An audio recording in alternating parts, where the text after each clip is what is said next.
তাকবীরের আওয়াজের বাধা আগে ছিল, এখন তো আর সমস্যা নাই। ঠিক আছে, মাঝে মাঝে দু একজন বিশৃঙ্খলা মাঝে মাঝে দু একটা ঘটনা ঘটায়, কিন্তু এই ঘটনা ঘটানোর পরে রেজাল্টটা ভালো হয় না। আপনারা দেখেছেন গত কয়েক সপ্তাহ আগে জগন্নাথ বিশ্ববিদ্যালয়ের সামনে আমাদের একজন মুসলিম বোন নারায়ে তাকবীর আল্লাহু আকবার স্লোগান দিচ্ছিল, আর একজন ব্যক্তি তার মুখ থেকে মাইক্রোফোনটা কেড়ে নিয়ে তাকে ভুয়া ভুয়া স্লোগান দিচ্ছিল। আচ্ছা বলেন, কোন মুসলমান যদি নারায়ে তাকবীর আল্লাহু আকবার স্লোগানকে ভুয়া বলে, ওর ঈমান কি আর থাকতে পারে? থাকতে পারে? তাকবীরের আওয়াজের আগেও বাধা ছিল, এখনো আছে, ভবিষ্যতেও থাকবে। দু একজন নাস্তিক মোরতাদ থাকবে, এরা তাকবীরের আওয়াজ সহ্য করতে পারবে না। কিন্তু মুমিন যারা, মুসলিম যারা, জীবন বাজি রেখে নারায়ে তাকবীর আল্লাহু আকবার স্লোগান দিয়েই যাবে, তারা কথা বলেন ঠিক কি না? ওমরে ফারুক রাদিয়াল্লাহু তাআলা আনহু যখন মুসলমান হবেন ঠিক সেই সময় তিনি খোলা তলোয়ার নিয়ে দৌড়াইছেন নবীজিকে হত্যা করবেন এই নিয়তে। প্রতিমধ্যে একজন সাহাবী দেখতেছেন ওমর যে হারে দৌড়াইছে, নিশ্চিত আজকে একটা অঘটন ঘটায় ফেলবে। ওমরে ফারুক রাদিয়াল্লাহু তাআলা আনহু যখন যাচ্ছিলেন, সাহাবী চিন্তা করলেন ওকে তো আমি শক্তি দিয়ে পারবো না, ওর তো অনেক শক্তি, দেখি না কোনো কায়দা কৌশলে তাকে আটকানো যায় কিনা। সাহাবী ডাক দিয়া বলছেন, ওমর কই যাও? কয় নবী মুহাম্মদের কল্লা কাটতে যাই। কেন? আমাকে 100 লাল উট উপহার দিবে যদি মুহাম্মদের কল্লা নিয়ে আসতে পারি। 100 লাল উট এর অফার পেয়ে ওমরে ফারুক সহ্য করতে পারে নাই। লাল উট বোঝেন, তখনকার এক একটা লাল উট এখনকার এক একটা BMW, মার্সিডিজ, ফেরারি ব্র্যান্ডের এক একটা গাড়ির সমপরিমাণ। তো 100টা গাড়ি যদি আপনার কাছে থাকে, আপনার ঠেকায় কে? ওমরে ফারুক সহ্য করতে পারে নাই, লোভ সামলাতে পারে নাই, চলে গেছে নবী মুহাম্মদের কল্লা কাটতে। সাহাবী ডাক দিয়া বলেন, ওমর আমি ভেবেছিলাম তুমি শক্তিশালী, আমি ভেবেছিলাম তুমি সবচেয়ে বুদ্ধিমান গায়রতওয়ালা পুরুষ, কিন্তু তুমি নিজের ঘর সামলাইতে পারো না, যাচ্ছ আরেকজনকে সামলাইতে। আরে তোমার বোনই তো কালেমা পড়ে মুসলমান হয়ে গেছে। যদি শক্তি তোমার থাকে আগে বোনকে ঠেকাও, তারপরে নেই মুহাম্মাদের কাছে যাও। ওমরে ফারুকের গায়রতে লাগছে, বলে কি আমার বোন মুসলমান হয়েছে, এটাও কি আমাকে শুনতে হবে? ঘর মানে জায়গার স্থান ব্যাক করে, গন্তব্য ব্যাক করে তিনি বোনের ঘরে চলে গেছে। গিয়ে দেখে তার বোন পবিত্র কোরআন থেকে সূরাতুত তোহা গুনগুন করে সুমধুর কণ্ঠে তেলাওয়াত করছে। বোনের তেলাওয়াত শুনে ওমরে ফারুক থমকে দাঁড়িয়েছে, ডাক দিয়ে বলছে, বোন তুমি কি পাঠ করতেছিলে বলো? বোন ডাক দিয়ে কয়, আমি কুরআনুল কারীম থেকে পাঠ করছি। বলে একটু আমার হাতে দেওয়া যায় কি? বোন ডাক দিয়ে বলছেন, ভাই ইন্নামাল মুশরিকুনা নাজাসুন, নিশ্চয় মুশরিকরা হলো নাপাক, নাজাস, এরা হলো নাপাক থাকে সব সময়। আমার কোরআন পবিত্র, তোমার হাতে পবিত্র কোরআন দেওয়া যায় না। তুমি যদি কোরআনটা হাতে নিতে চাও, তুমি গোসল করে পবিত্র হয়ে নাও, তারপরে কোরআনটা হাতে নাও। ওমরে ফারুক গোসল করে আসছে, পবিত্র হয়ে কোরআনটা হাতে নিছে। শিক্ষিত মানুষ ছিলেন তিনি, যা পড়ে তাই বোঝে, যা পড়ছে প্রত্যেকটা কথা তিনি বুঝতেছেন, আর চক্ষু দিয়ে দরদর করে পানি ফেলতেছেন। বোনের হাতে কোরআনটা দিয়ে ডাক দিয়ে বলছেন, বোন এই পাণ্ডুলিপিটা তুমি ধরো, আমি নবী মুহাম্মদ সাল্লাল্লাহু আলাইহি ওয়াসাল্লামের দরবারে যাবো আর আসবো। নবী সাল্লাল্লাহু আলাইহি ওয়াসাল্লামের দরবারে তিনি খোলা তলোয়ার নিয়ে দৌড়াইছেন। ওমরে ফারুক যখন যাচ্ছিলেন, নবীজির দরবারে সাহাবীরা বসা, নবীজিকে ডাক দিয়ে বলছে, নবীজি ওই যে দেখেন ওমরে ফারুক খোলা তলোয়ার নিয়ে দৌড়াইছে, নিশ্চিত কোনো একটা অঘটন আজকে ঘটা ফেলবে। নবীজি আমাদের বলেন শেষা ঢালা প্রাচীরের মতো দাঁড়িয়ে গিয়ে ওমরের মোকাবেলা আমরা করতে চাই। নবীজি ডাক দেয়া বলেন, না বাধা দিও না, ওকে আসতে দাও।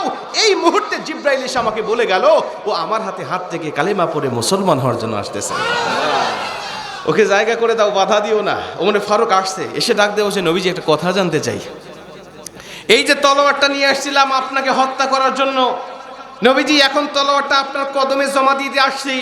আজকের থেকে যে আপনার বিপক্ষে কথা বলবে, আজকের থেকে যে আপনার কোরআনের বিপক্ষে কথা বলবে, আজকের থেকে যে আপনার ইসলামের বিপক্ষে কথা বলবে, এই তলোয়ারটা দিয়ে আমি ওমর তার গর্দানটাই আগে নামায় দিবে। ওমর ফারুক কিন্তু সেদিন শুধু ওয়াদা দিয়েছিল তা নয়, এটা কিন্তু বাস্তব জীবনে একাধিকবার তিনি আমল করেছেন। আপনি একটা হাদিস জানেন, সবাই আলোচনা করে থাকে যে মুনাফিক নবীর বিচার মানে না। নবী বিচার করে দিয়েছেন হক বিচার, রায় গেছে ইহুদির পক্ষে। আর মুনাফিক মুসলিম ও ডাক দিয়ে, আচ্ছা আমি মুসলমান, নবী যে আমার পক্ষে রায় না দিয়ে ইহুদির পক্ষে রায় দিল কেন? ওমরের কাছে আসছে, ওমর আমাকে একটু সানি করায় দাও, দ্বিতীয়বার আমার বিচারটা করায় দাও, আমি নবী মুহাম্মাদের বিচার আমার পছন্দ হয় নাই। ওমরে ফারুকের রক্ত গরম হয়ে গেছে, চেহারা লাল হয়ে গেছে। তুমি বলো কি, আমার সামনে এসে বলতেছো নবীর বিচার পছন্দ হয় নাই, আমি বিচার করা দেব? আমি যদি বিচার করতে হয় আমাকে একটু ঘরে যেতে হবে, তুমি একটু সময় অপেক্ষা করো। ভিতরে গেছে, ওই তলোয়ারটা নিয়ে বের হয়ে এসে ডাক দেয়া কয়, আল্লাহর জমিনে থেকে আল্লাহর হাবিবের বিচার মানে না যে এই দুনিয়ার জমিনে বেঁচে থাকার স্বাধীনতা হারিয়ে ফেলেছে সে, এই বলে একটা কোপ দিয়ে গর্দানটাকে আলাদা করে দিলেন। ওমরে ফারুক একাধিকবার এই আমলটা করেছেন, নবীজিকে হাতে ওই তলোয়ারটা জমা দিয়ে বলেছিলেন, নবীজি আজকের থেকে যে ইসলামের বিপক্ষে কথা বলবে আমি ওমরের তলোয়ার তার গর্দানটাই নামায়া দিবে। নবীজি খুশি হয়ে ডাক দিয়ে বলছেন, ওমর তুমি আমার কাছে কি চাও বলো। বলে কিচ্ছু চাই না, শুধু এই মুহূর্তে আমাকে আপনার হাতে হাত রেখে কালেমা পড়াইয়া মুসলমান বানায় দেন। কালেমা পড়ে মুসলমান বানিয়ে দেওয়ার পরে ওমরে ফারুক এখন মোটামুটি শান্তি পেয়েছেন। ডাক দিয়ে বলছেন, নবীজি একটা কথা জানতে চাই আপনার কাছে। নবীজি আলাসনা আলাল হক, আমি কি এখন সত্যের পথে নাই? নবীজি বলছেন, বালা তুমি এখন সত্যের পথে আছো। নবীজি আপনি কি আল্লাহর সত্য নবী নন? নবীজি বলছেন, হ্যাঁ আমি আল্লাহর সত্য নবী। নবীজি আরেকটা প্রশ্ন, আমি যে কিতাবের তেলাওয়াত শুনে আসলাম এই কিতাবটা কি আল্লাহর সত্য কিতাব নয়? নবীজি বলছেন, বালা এটা আল্লাহর সত্য কিতাব। ওমরে ফারুকের কণ্ঠটা একটু উঁচা হয়ে গেছে, বিনয়ের সুরে ডাক দেওয়া বলছেন, ইয়া রাসূলুল্লাহ আপনি যদি আল্লাহর সত্য নবী হন, কিতাব যদি সত্য কিতাব হয়, ধর্ম যদি সত্য ধর্ম হয়, ফাফি মাল ইখতিফা, তাহলে আর লুকিয়ে লুকিয়ে কেন ইসলাম প্রচার করছেন? নবীজি এখন থেকে লুকিয়ে লুকিয়ে ইসলাম প্রচার নয়, এখন থেকে ইসলাম প্রচার হবে প্রকাশ্যে, কালেমার দাওয়াত হবে প্রকাশ্যে, আল্লাহর জমিনে আল্লাহর দ্বীন কায়েমের কথা বলা হবে প্রকাশ্যে, আল্লাহর জমিনে আল্লাহর দ্বীন কায়েমের কথা বলতে গিয়ে বাধা হবে যেখানে এই ওমর নিজের জীবন বাজি রেখে লড়াই করবে সেখানে জোরে করে আল্লাহু আকবার। ওমরে ফারুকের কথা শুনে নবীজি এত খুশি হয়েছেন, ডাক দিয়ে বলছেন, ওমর তুমি কি চাও আমার কাছে বলো। বলছে, নবীজি কিচ্ছু চাই না, শুধু প্রকাশ্যে ইসলামের দাওয়াতের অনুমতি চাই। নবীজি ডাক দিয়ে বলেন, ওমর আল্লাহর হুকুম এখনো আসে নাই, আল্লাহর হুকুম আসবে যখন আমি নবী তুমি ওমরকে নিয়ে প্রকাশ্যে ইসলামের দাওয়াত দিব তখন। ওমরে ফারুক রাদিয়াল্লাহু তাআলা আনহু ডাক দিয়ে বলছে, নবীজি তাহলে আল্লাহর হুকুম পর্যন্ত আমি ধৈর্য ধারণ করলাম, তবে একটু অনুমতি চাই, একটু অনুমতি আমাকে দেন। কি অনুমতি? নবীজি আমার ভিতরে অনেক শিরকি জমা আছে, অনেক কুফরি জমা আছে, নবীজি এগুলো আমাকে অনেক কষ্ট দিচ্ছে, আমি একটু এই দারুল আরকাম থেকে এই বাইতুল্লাহ পর্যন্ত একটা মিছিল নিয়ে নারাই তাকবীর আল্লাহু আকবার বলতে বলতে এই বাইতুল্লাহ পর্যন্ত যাব। নবীজি এইটুকু অনুমতি শুধু আপনি আমাকে দেন। নবীজি ডাক দিয়ে বলেন, ওমর নারাই তাকবীর আল্লাহু আকবার স্লোগান এটা এমন একটি স্লোগান, এটা শুধু তুমি ওমরকে নয় বরং পৃথিবীর কোনো মুসলিমকে বাধা দিয়ে তার জবান থেকে এই আওয়াজটা দাবিয়ে রাখা সম্ভব নয়। জোরে কোন আল্লাহু আকবার। যাও তোমাকে অনুমতি দিলাম। ওমরে ফারুক অনুমতি পেলেন, 11 জন সাহাবী বের করলেন, মিছিল নিয়ে যাবেন বাইতুল্লাহর দিকে তাকবীর দিতে দিতে। 11 জন সাহাবীকে 2 কাতার বিভক্ত করলেন। প্রথম কাতারের সামনে নবীজির চাচা আমির হামজাকে দাঁড় করা দিলেন, দ্বিতীয় কাতারের সামনে তিনি নিজে দাঁড়ালেন, দাঁড়িয়ে মক্কাবাসীকে উদ্দেশ্য করে ছোট্ট একটা ভাষণ দিলেন। রে মক্কাবাসী শোনো, আমি ওমরে ফারুক কালেমা পড়ে মুসলমান হয়েছি। যদি কেউ নিজের সন্তানকে এতিম করতে চায়, যদি কেউ নিজের স্ত্রীকে বিধবা করতে চায়, যদি কেউ নিজের মাকে তকল হারা করতে চায়, তাহলে আমার সামনে এসে আমার তাকবীরের আওয়াজের বাধা যেন দেয়। এই বলে তিনি নারাই তাকবীর আল্লাহু আকবার স্লোগান দিতে দিতে বাইতুল্লাহর দিকে রওনা হয়ে গেলেন। তার তাকবীরের আওয়াজ শুনে আবু জেহেল, আবু লাহাব, উতবা, শাইবা, ওলীদ ইবনে মুগীরা ঘর থেকে বের হয়ে আসলেন। কি ব্যাপার? কোন মুসলমানের স্পর্ধা? নারাই তাকবীর আল্লাহু আকবার বলে মক্কার আকাশ বাতাস মুখরিত করে দেয়। এসে তাকিয়ে দেখে লাইনের সামনে 2 বাঘ দাঁড়িয়ে আছে, এক বাঘ নবীজির চাচা আমির হামজা, আরেক বাঘ সদ্য কালেমা পড়ে মুসলিম হওয়া ওমরে ফারুক রাদিয়াল্লাহু তাআলা আনহু। মক্কার কাফেরদের বাবারও ক্ষমতা ছিল না তখন কোনো একক কাফের গিয়ে তাদের একক ব্যক্তির বিরুদ্ধে কোনো কথা বলে। লেজ গুটিয়ে পালিয়ে আসলো সবাই, বাধা দেওয়ার ক্ষমতা তাদের হয় নাই। তার মানে তাকবীরের আওয়াজ তখনও বাধা ছিল, কিন্তু মুসলমান যারা তাকবীরের আওয়াজ দিয়ে গিয়েছে তারা এখনো ভবিষ্যতেও থাকবে বাধা, এখনো আছে বাধা, ভবিষ্যতেও থাকবে। বরং যারাই বাধা দিতে আসবে তাদের জায়গায় বাংলার জমিনে হবে না। কথা বলেন ঠিক না? মুসলমান ভাইরা আমার খুব মনোযোগ দিয়ে কথাগুলো শুনে নেবেন। আল্লাহ রাব্বুল আলামিন চমৎকার ভাবে আমাদেরকে বলে দিলেন, বল ইন কুনতুম তুহিব্বুনাল্লাহা ফাত্তাবিউনি ইউহিব্বুকুমুল্লাহ ওয়া ইয়াগফির লাকুম যুনুবাকুম ওয়াল্লাহু গফুরুর রাহিম।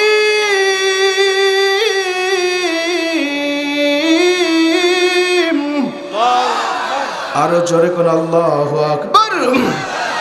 প্রত্যেকটি কুরআনুল কারীমের আয়াত তেলাওয়াত শেষ হবে যখন আমি আমার শাহাদাত আঙ্গুলি দিয়ে আপনাদেরকে ইশারা দেব, তখন আমার শাহাদাত আঙ্গুলির ইশারা পাবেন যখন 2 হাত উঁচু করে আল্লাহু আকবারের আওয়াজটা দিবেন, তখন এই কর্মসূচি চলতেই থাকবে ততক্ষণ, আখিরি মোনাজাত হবে না যতক্ষণ। রাজি আছেন যারা যারা 2 হাত উঁচু করে আমার আল্লাহকে আবারও দেখা দেন তারা তারা আল্লাহু আকবার। মুসলমান ভাইরা আমার খুব মনোযোগ দিয়ে কথাগুলো কথাগুলো শুনে নিবেন। আল্লাহ রাব্বুল আলামিন বললেন, দুনিয়ার মুসলমান, আমি আল্লাহ তাআলা তোমাদের জানিয়ে দিলাম, এই দুনিয়ার জমিনে তোমাদের উপরে নাজিল করে দিয়েছি 30 পারা আল কোরআন। আমি আল্লাহ পাক তোমাদেরকে বলে দিলাম, শুনে নাও। কুল ইন কুনতুম তুহিব্বুনাল্লাহ ফাত্তাবিউনি ইউহিব্বুকুমুল্লাহ ওয়া ইয়াগফির লাকুম যুনুবাকুম আল্লাহু গফুরুর রহিম।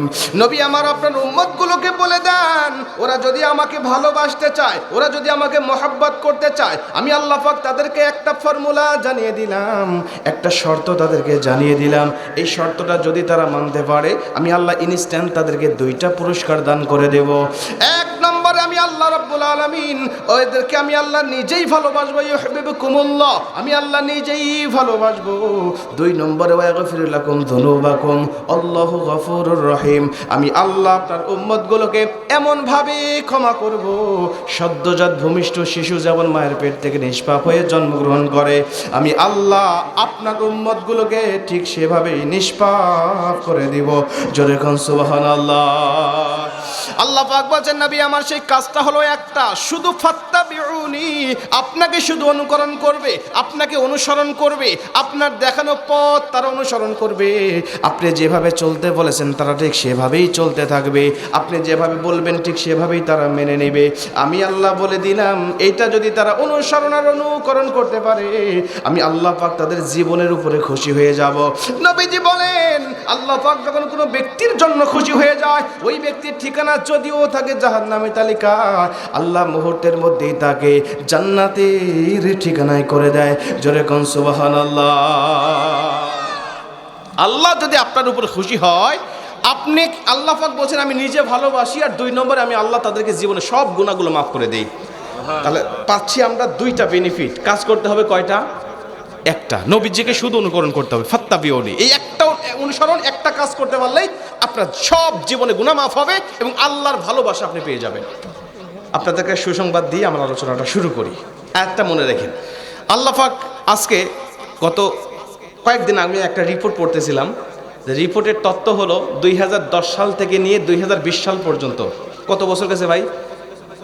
10 বছর। 10 সাল থেকে 20 সাল, 2010 সাল থেকে 2020 সাল, 10 বছরের ব্যবধানে পিউ রিসার্চ সেন্টারের জরিপ অনুযায়ী গোটা বিশ্বে শুধু মুসলিমদের জনসংখ্যা বৃদ্ধি হয়েছে 347 মিলিয়ন। মিলিয়নের হিসাব দিছি তো, এই জন্য বুঝতে পারেন নাই। 1 মিলিয়ন সমান 10 লাখ, 10 মিলিয়ন সমান 1 কোটি, তাহলে 347 মিলিয়ন সমান কত কোটি হিসাব করেন। আর একটু সহজ করে বলি, এই 10 বছরকে যদি আপনি গড়ে হিসাব করেন, তাহলে প্রতিদিনের গড়ের হিসাব আসবে 95,000 জন। এবার তো কোন সুবহানাল্লাহ, একটু জোরে কোন সুবহানাল্লাহ। 95,000 জন প্রতিদিন ইসলাম ধর্মে জনসংখ্যা বৃদ্ধি হয়েছে। আপনারা অনেকে দেখেছেন, আমি আমার হাতে গত 11 তারিখেও আপনাদের পাবনায় জালালপুরে প্রোগ্রাম ছিল, একজন খ্রিস্টান জায়গায় আলোচনা শুনে মঞ্চে কালেমা পড়ে মুসলমান হয়ে গেছেন। আমার হাতে এ পর্যন্ত 4 জন হিন্দু মুসলমান হইল, 3 জন বাংলাদেশি আর একজন হলো ভারতের। আপনারা জানেন যে এই ঈদ আগে, গণ অভ্যুত্থানের আগে আমি ভারত ব্যাপক প্রোগ্রাম করেছি, তো ভারতেও আমার হাতে একজন মুসলমান হয়েছে, বাংলাদেশে 3 জন হইল। এখন আমাদের আপা সেই বাহিরে গিয়ে কি একটা লাগাইছে, আর আমাদেরকে যাইতে দেয় না, বুঝছেন, আর আমাদেরকে যাইতে দিচ্ছে না, এই জন্য ভারত আর যাওয়া হচ্ছে না। তো এই যে আমি তো ছোট মানুষ, আমার হাতে মুসলমান হচ্ছে, বড় বড় আলেম যারা, বড় বড় কারি যারা, মুফতি যারা, মুহাদ্দিস যারা, মুফাসসির যারা, তাদের হাতে প্রতিনিয়ত মুসলমান হচ্ছে। কোনোটা আমাদের প্রকাশ্যে আসতেছে, কোনোটা আসতেছে না। কিন্তু পিউ রিসার্চ সেন্টার জরিপ করেছে গোটা বিশ্বে এই শুধু 2010 সাল থেকে 20 সাল পর্যন্ত 95,000 জন ব্যক্তি প্রতিদিন গড়ে মুসলমান হয়েছে। এরা একজনও এমনি এমনি হয় নাই। কেন হয়েছে জানেন? যতগুলো কারণ হয়েছে। আমার আগের আলোচনা আপনারা অনেকেই শুনেছেন, ইউটিউবে শুনেছেন, ফেসবুকে শুনেছেন, যে কোরআন গবেষণা করে ইসলামের সৌন্দর্য দেখে বিভিন্ন কারণে মুসলমান হয়েছে। আমি সেদিকে আজকে যাচ্ছি না, যেগুলো আমি ওগুলো আজকে বলবো না। আমি আজকে শুধুমাত্র নবীজি সাল্লাল্লাহু আলাইহি ওয়াসাল্লামের ইত্তেবা সম্পর্কে যেহেতু আয়াত তেলাওয়াত করেছি, এই আয়াতটাকে সামনে রেখে ওয়া ইন্নাকা লা আলা খুলুকিন আযীম, রাসূল সাল্লাল্লাহু আলাইহি ওয়াসাল্লামের উত্তম চরিত্রের উপরে গোটা বিশ্বের অমুসলিমরা রাসূল সাল্লাল্লাহু আলাইহি ওয়াসাল্লামের কিছু গুণ, কিছু দিক, কিছু বিভাগকে অনুসরণ করে বা কিছু বিভাগকে জানার পরে তারা বানের জোয়ারের মতো ইসলাম ধর্মে আসতেছে। বানের জোয়ারের মতো, শুধু নবীজি সাল্লাল্লাহু আলাইহি ওয়াসাল্লামের কয়েকটা দিক এবং বিভাগকে খেয়াল করে। আমি এইরকম কয়েকটা দিক বিভাগ নিয়ে আজকে আপনাদেরকে 8টা বিষয় নিয়ে আলোচনা করব, যেই নবীজির 8টা গুণ দেখে আজকে সবচেয়ে বেশি মানুষ ইসলাম ধর্মে আসতেছে। আমার বিশ্বাস যদি আপনাদের মনোযোগ থাকে তাহলে আপনার আজকের আলোচনা শোনার পরে আপনার ঈমানটা বেড়ে যাবে। যদি আশেপাশে কোনো অমুসলিম ভাইও থাকেন, আমার বিশ্বাস আলোচনাটা শোনার পরে তার ঈমানটা গ্রহণ করার প্রতি তার আগ্রহ তৈরি হবে। গত 8 তারিখে প্রোগ্রাম ছিল আমার টাঙ্গাইলে। 4 ভাগের মধ্যে 3 ভাগ মুসলিম, 1 ভাগ অমুসলিম। এলাকা ধরেই মানে অমুসলিম বেশি, বলছে আমার 30% অমুসলিম থাকে, কিন্তু সব অমুসলিমরা মানে অধিকাংশ অমুসলিমরা মাহফিলে আসে। মাহফিল শেষে অনেক কয়েকজন বিধর্মী আমার সাথে দেখা করলেন, বলছেন হুজুর আপনার এই আলোচনা আমার শোনার পরে আমার কাছে মনে হয়েছে যে ইসলাম ধর্ম সত্য ধর্ম। আমি আগেও জানতাম, শুধু পারিবারিক কথা চিন্তা করে, মা বাবার কথা চিন্তা করে আর এলাকার সামাজিক কথা চিন্তা করে শুধু মুসলিম হতে পারতেছি না, তা না হলে অনেক আগেই মুসলমান হয়ে যেতাম। আজকে অধিকাংশ মানুষেরা জানে ইসলাম সত্য ধর্ম, অধিকাংশ বিধর্মীরা। এই চাটমোহরে আসলে আমি মাঝে মাঝে একটা সেলুনে ঢুকি, ওই ছেলেটার সাথে গত কয়েকদিন আগে কথা হলো, বলছেন হুজুর আমার মাও হিন্দু মুসলমান হয়েছে, আমার বাবাও হিন্দু মুসলমান হয়েছে। বললাম আপনার খবর কি? হুজুর আমিও মুসলমান হয়েছি কিন্তু প্রকাশ করি নাই। কে? আমার বউ যদি জানতে পারে আমি মুসলমান হয়েছি, আমার বউ আজকে আমাকে তালাক দিয়ে চলে যাবে। তো এই জন্য আমি শুধু প্রকাশ করতে পারতেছি না, তা না হলে হুজুর আমিও কালেমা পড়ে মুসলমান হয়েছি কিন্তু কোনো ইবাদত বন্দেগী কিছুই করতে পারি না। আমি বললাম দ্রুত স্ত্রীকে বোঝান, তাকে সহই মুসলমান হন, আর তা না হলে এই অবস্থায় মারা গেলে কিন্তু নিশ্চিত আপনাকে জাহান্নামে যেতে হবে। প্রিয় ভাইরা আমার, এই যে ইসলাম ধর্ম তারা গ্রহণ করছে বা ইসলাম ধর্ম ভালো লাগতেছে, কি কি বিষয়গুলো জানার কারণে আমি তার মধ্য থেকে কুরআনুল কারীমের বিষয় বা ইসলামের অন্যান্য বিষয় আজকে বলবো না, শুধু আমি আপনাদেরকে রাসূল সাল্লাল্লাহু আলাইহি ওয়াসাল্লামের কয়েকটা বিষয় নিয়ে আলোচনা করি, যেগুলো শোনার পরে রাসূল সাল্লাল্লাহু আলাইহি ওয়াসাল্লামের প্রতি আপনার ঈমানটা বাড়বে আর ইসলামের প্রতিও আপনার ঈমানটাকে মজবুত হয়ে যাবে ইনশাআল্লাহ। একটু সময় যদি বেশি লাগে কষ্ট হবে না তো? কষ্ট হবে না তো? আচ্ছা ঠিক আছে। আইসি যেহেতু অনেকদিন পরে, 2 বছর পরে আসছি, তা আপনারা তো শুধু ওয়াজ দিয়ে সম্পর্ক না, আপনাদের সম্পর্ক তো কলিজা দিয়ে। আজও আপনাদের কথা আমি মাঝে মাঝে বলতে গেলে, ওই এলাকার নাম বলতে গেলে এখনো ভুল করে ঝপঝপে বলে ফেলি। সত্য কথা বলছি, এখনো ঝপঝপে বলে ফেলি। মোনাজাতের সময় আমি যে মসজিদে নামাজ পড়াই মুকাররমপুর, ওই মসজিদে নামাজ পড়ার সময় মুকাররমপুরের কথা বলতে গিয়ে এখনো ঝপঝপের কথা বলে ফেলি। আল্লাহর কসম করে বলছি, মাঝে মাঝে ধর্মে তারা রাসূল সাল্লাল্লাহু আলাইহি ওয়াসাল্লামের যে বিষয়টা দেখে ইসলাম ধর্ম গ্রহণ করছে বা ইসলাম ধর্মের দিকে ঝুঁকতেছে, তার মধ্যে প্রথম কারণ হলো রাসূল সাল্লাল্লাহু আলাইহি ওয়াসাল্লামের সিরাত। রাসূল সাল্লাল্লাহু আলাইহি ওয়াসাল্লামের সিরাত দেখে তারা বিধর্মীরা আজকে বলতেছেন এত সুন্দর সিরাতওয়ালা ব্যক্তি কখনো মিথ্যা ধর্ম প্রচার করতে পারে না, নিশ্চিত তিনি সত্য ধর্ম প্রচার করেছেন, তিনি সত্য ধর্ম গ্রহণ করেছেন। অতএব বাপ দাদার ধর্ম ছেড়ে দিয়ে তারা কালেমা পড়ে দলে দলে মুসলমান হচ্ছেন। গত রমজানে মার্কিন একজন প্রযোজক, নাম হলো রেফার লিল জন, মার্কিন প্রযোজক রেফার লিল জন, গুগলে সার্চ করলে আপনারা এখনো পেয়ে যাবেন। উনি কালেমা পড়ে মুসলমান হলেন এই গত রমজানে। উনি মুসলমান হওয়ার পরে এলাকাবাসী তাকে বলতে থাকলেন, হারে রেফার লিল জন তুমি কেন মুসলমান হলে, বাপদাদার ধর্মে কেন চুনকালি দিলে বলো। তো উনি বলছে দেখো আমি মুসলমান হওয়ার পিছনে কিছু রিজন আছে, কারণ আছে। আমি মুসলমান হয়েছি ইসলাম সম্পর্কে খুব বেশি জেনেছি তা নয়, কোরআন সম্পর্কে খুব বেশি জেনেছি তা নয়, আমি শুধুমাত্র ইসলাম ধর্মের পিছনে মূল কারণ ছিল আমি রাসূল সাল্লাল্লাহু আলাইহি ওয়াসাল্লামের সিরাত পড়েছি, আর আমার কাছে মনে হয়েছে এত সুন্দর সিরাতওয়ালা ব্যক্তি, এত সুন্দর উত্তম চরিত্রওয়ালা ব্যক্তি, এত সুন্দর গুণের ব্যক্তি কখনো মিথ্যা ধর্ম প্রচার করতে পারে না, নিশ্চিত তার ধর্ম সত্য, সে সত্য, অতএব দেরি করি নেই আমি কালেমা পড়ে মুসলমান হয়ে গেছি। প্রথম নম্বর হলো নবীজির সিরাত, মনে রাখবেন। দ্বিতীয় নম্বর হলো নবীজির সুরত। নবীজির সুরত দেখে আজকে মানুষ মুসলমান হচ্ছে। বলবেন হুজুর এখন নবীজিকে কেমনে দেখতেছে, সুরত কেমনে দেখে শোনেন। নবীজি সাল্লাল্লাহু আলাইহি ওয়াসাল্লাম যখন কাবা চত্বরে কোরআন তেলাওয়াত করতো, তখন আবু জেহেল, আবু লাহাব, উতবা, শাইবা, ওলীদ ইবনে মুগিরা এরা নবীজি সাল্লাল্লাহু আলাইহি ওয়াসাল্লামকে কাবা চত্বর থেকে কখনো হটাইতে পারতো না। মাথার উপরে নারী ভুঁড়ি দিয়ে দিত, উটের নারী ভুঁড়ি। তারপরে নবীজি সাল্লাল্লাহু আলাইহি ওয়াসাল্লাম এই কাজ থেকে সরতেন না, নামাজ পড়তেন, কোরআন তেলাওয়াত করতেন, এটাকে ওখান থেকে সরানো যেত না। তখন আবু জেহেল, উতবা, শাইবা, ওলীদ ইবনে মুগিরা দেখতো যে বিদেশি আগত যারা আসতেছেন কাবা জিয়ারত করার জন্য, ওরা নবীজি সাল্লাল্লাহু আলাইহি ওয়াসাল্লামের সুরত দেখেই প্রথমে প্রেমে পড়ে যেত, এরপরে কথা শুনে তেলাওয়াত শুনে কালেমা পড়ে মুসলমান হয়ে যেত। তো আবু জেহেল দেখলো যে এভাবে যদি চলতে থাকে আমও যাবে, সালাও যাবে, কানতে কানতে চোখও যাবে, আমাদের ধর্মের লোক আর খুঁজে পাওয়া যাবে না। তো কি করা যায়, ওই বিদেশি যারা আসতেছে ওদেরকেই ঠেকায়, মোহাম্মদকে তো ঠেকানো যাচ্ছে না, ওদেরকেই ঠেকায়, ওরা যেন এর কাছে না আসে। তখন কাবার মেইন ফটকে দাঁড়িয়ে গেল। মেইন ফটকে দাঁড়িয়ে দাঁড়িয়ে ওই বিদেশিদের যারা আসতেছেন ওদেরকে হাত জোর করে বলতে থাকলেন, ভাই তোমরা কাবা জিয়ারত করো, জমজমের পানি খাও, খেজুর খাও, সাফা মারওয়া সাই করো, যা করার দরকার সব করো, কিন্তু তোমাদের অনুরোধ, ওইখানে একটা পাগল বসা আছে, ওই পাগলের কাছে তোমরা যাও না। পাগলকে যদি বলেন যে তুই নৌকা নাড়াস না, পাগল কবে যে নৌকাতে নাড়াতে হয় আমার তো মনেই ছিল না। তো ওদেরকে যখন বলছে তুই যাস না সেখানে, ওরা বলতো যে এত কষ্ট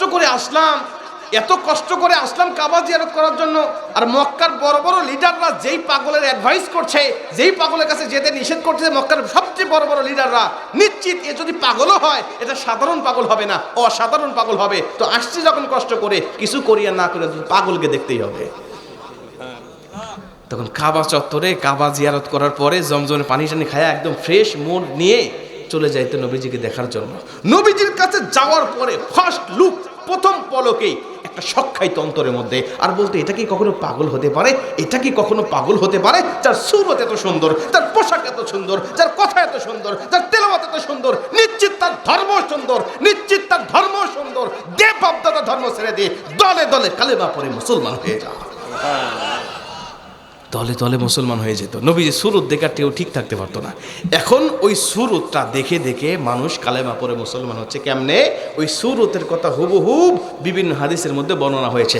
শামাইলে তিরমিজির হাদিসটা পড়বেন, দেখবেন নবীজি যেমন ছিল হাদিসের বর্ণনাগুলো ঠিক একই রকমভাবে লেখা রয়েছে। নবীজি কেমন ছিলেন খুব আকৃতি দেওয়া হয়েছে। আমি আপনাদেরকে 1 মিনিটে বলি শোনেন। আমার নবীজি ছিলেন মধ্যম আকৃতির, সুটাম দেহের অধিকারী একজন মানুষ। গায়ের রং ছিল দুধে আলতা মেশানো, পূর্ণিমার চাঁদের মতো ঝকঝকে আর চকচকে। নবীজির মাথা মুবারক ছিল অপেক্ষাকৃত একটু বড়, চুলগুলো ছিল কালো ঘন হালকা হালকা কোঁকড়ানো, কখনো বা কানের লতি পর্যন্ত, কখনো বা কাঁধ পর্যন্ত প্রলম্বিত। ওই চুলে যখন তিনি তেল দিয়ে আশ্রাতেন আর রাস্তা দিয়ে হেঁটে যাইতেন, মনে হতো মৃদু বন্ধ বাতাসে তার চুলগুলো যেন ঢেউ খেলতেছে। নবীজির কপাল ছিল চওড়া, তার ভুরুগুলো ছিল ধনুকের মতো বাঁকা, একদম জোড়া। তার চোখের পাপড়িগুলো ছিল ফুটন্ত গোলাপের এক একটা পাপড়ির মতো। তার চোখের কালো অংশ ছিল কৃষ্ণ কালো, সাদা অংশ ছিল শুভ্র সাদা। চোখে সবসময় সুরমা লাগানো থাকতো। নাক ছিল চিকন সরু খাড়া, ওই খাড়া নাকের নিচেই ছিল চিকন একটি গোফ, গোফের নিচেই ছিল পাগল করা, জগৎ পাগল করা গোলাপি রঙের 2টা ঠোঁট। ওই ঠোঁট দিয়ে যখন তিনি মুস্কি হাসতো, সাহাবীরা বলে মানুষ হাসতেছে না, মনে হচ্ছে আসমান থেকে বিজলি চমকাচ্ছে। নবীজির দাঁত মোবারক ছিল সাদা শুভ্র মণি মুক্তার মতো সবসময় চমকাইতো। তার দাড়ি ছিল কালো ঘন বক্ষ পর্যন্ত প্রসারিত, তার বক্ষ ছিল বীর বাহাদুরের মতো প্রশস্ত। তার 2 কাঁধ ছিল চওড়া, 2 কাঁধের মাঝখানে ছোট্ট একটা মাংসখণ্ড ছিল, যেখানে পরিষ্কার ভাষায় লেখা ছিল লা ইলাহা ইল্লাল্লাহু মুহাম্মাদুর রাসূলুল্লাহ, যেটাকে মাহরে নবুয়ত বলা হতো। নবীজি যখন হেঁটে যাইতো, কোনো কাজ করতো, তখন ঘেমে যাইতো। ওই ঘামগুলোকে উম্মাহাতুল মুমিনিন, যারা আমাদের আম্মা জানেরা, ওই কাছের শিশি নিয়ে নিয়ে ঘামগুলোকে সংগ্রহ করে রাখতো।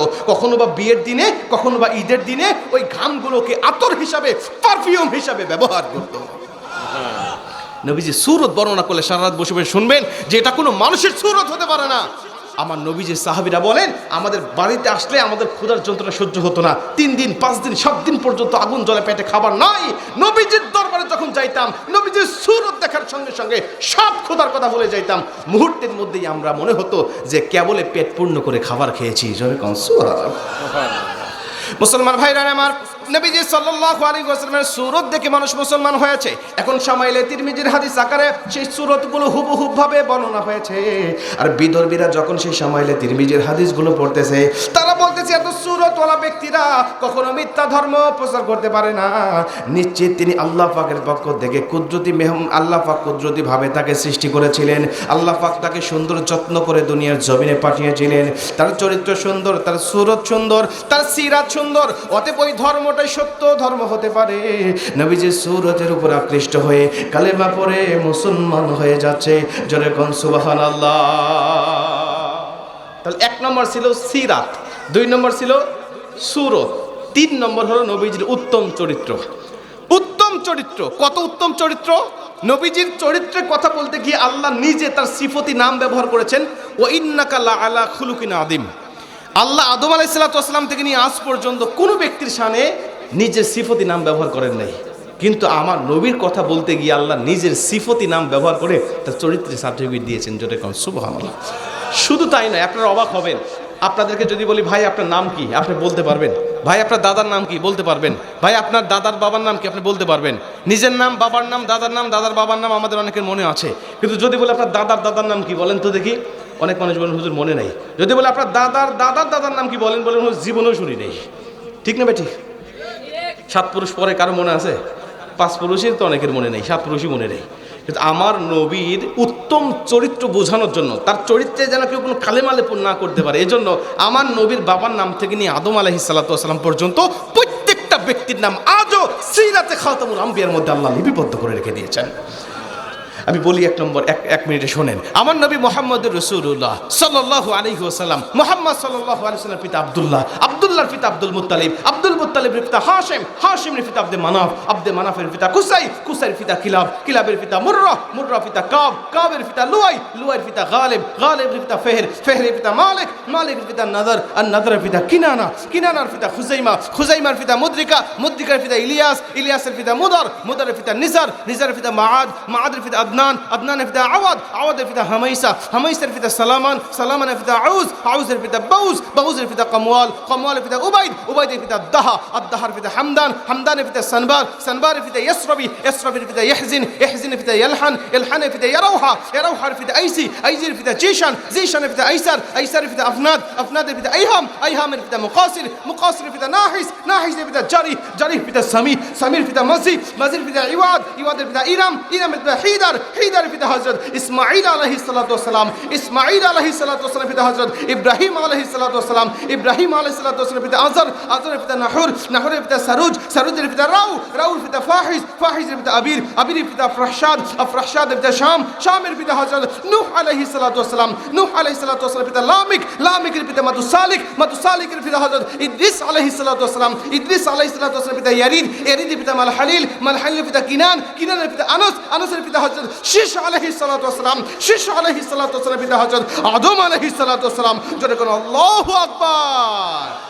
আমার নবীর উত্তম চরিত্র বোঝানোর জন্য, আমার নবীকে গোটা পৃথিবীর মানুষের থেকে ব্যতিক্রম বোঝানোর জন্য আজও আমার আল্লাহ পাক নামগুলোকে রক্ষা করে রেখে দিয়েছেন। শুধু তাই নয়, আল্লাহ পাক বলেছেন ওয়াইন্নাকা লা আলা খুলুকিন আযীম। আদম আলাইহিস সালাতু ওয়াস সালাম থেকে নিয়ে ঈসা পর্যন্ত কুল নবীর শানে আমি আল্লাহ পাক এমন দৃষ্টান্ত দেখাই নাই, আমার সিফতি নাম ব্যবহার করি নাই। শুধু নবী হাবিব আমি আপনার চরিত্র সম্পর্কে গ্যারান্টি দিলাম, তার নিজের সিফতি নাম ব্যবহার করে আর গোটা পৃথিবীর মানুষগুলোকে জানিয়ে দেন অনুসরণ যদি কাউকেই করতে হয়, অনুকরণ যদি কাউকে করতে হয়, নেতা হিসাবে যদি কাউকে মানতে হয়, তাহলে আপনার থেকে উত্তম কোন নেতাকে গোটা পৃথিবীর মানুষেরা দূরবীক্ষণ যন্ত্র দিয়েও খুঁজে পাবে না। জোরে কোন আল্লাহু আকবার। এখন বলেন সেই নবীকে আমরা নেতা হিসাবে মানতে রাজি আছি না নাই? তার আদর্শ আমরা মানতে রাজি আছি না নাই? আল্লাহ নবীর এই আদর্শ, এই উত্তম চরিত্র দেখে গোটা পৃথিবীর মানুষেরা কালেমা পড়ে মুসলমান হচ্ছে। তারা বলছে এত উত্তম চরিত্রওয়ালা মানুষ আমাদের চোখে কখনো ধরা পড়ে নাই। যেরকম সুবহানাল্লাহ। দ্য 100 নামক একটা বই আপনারা পড়েছেন, 100 মনীষীদের জীবনী তিনি লিখেছেন। একজন খ্রিস্টান বই লিখেছেন 100 মনীষীর জীবনী।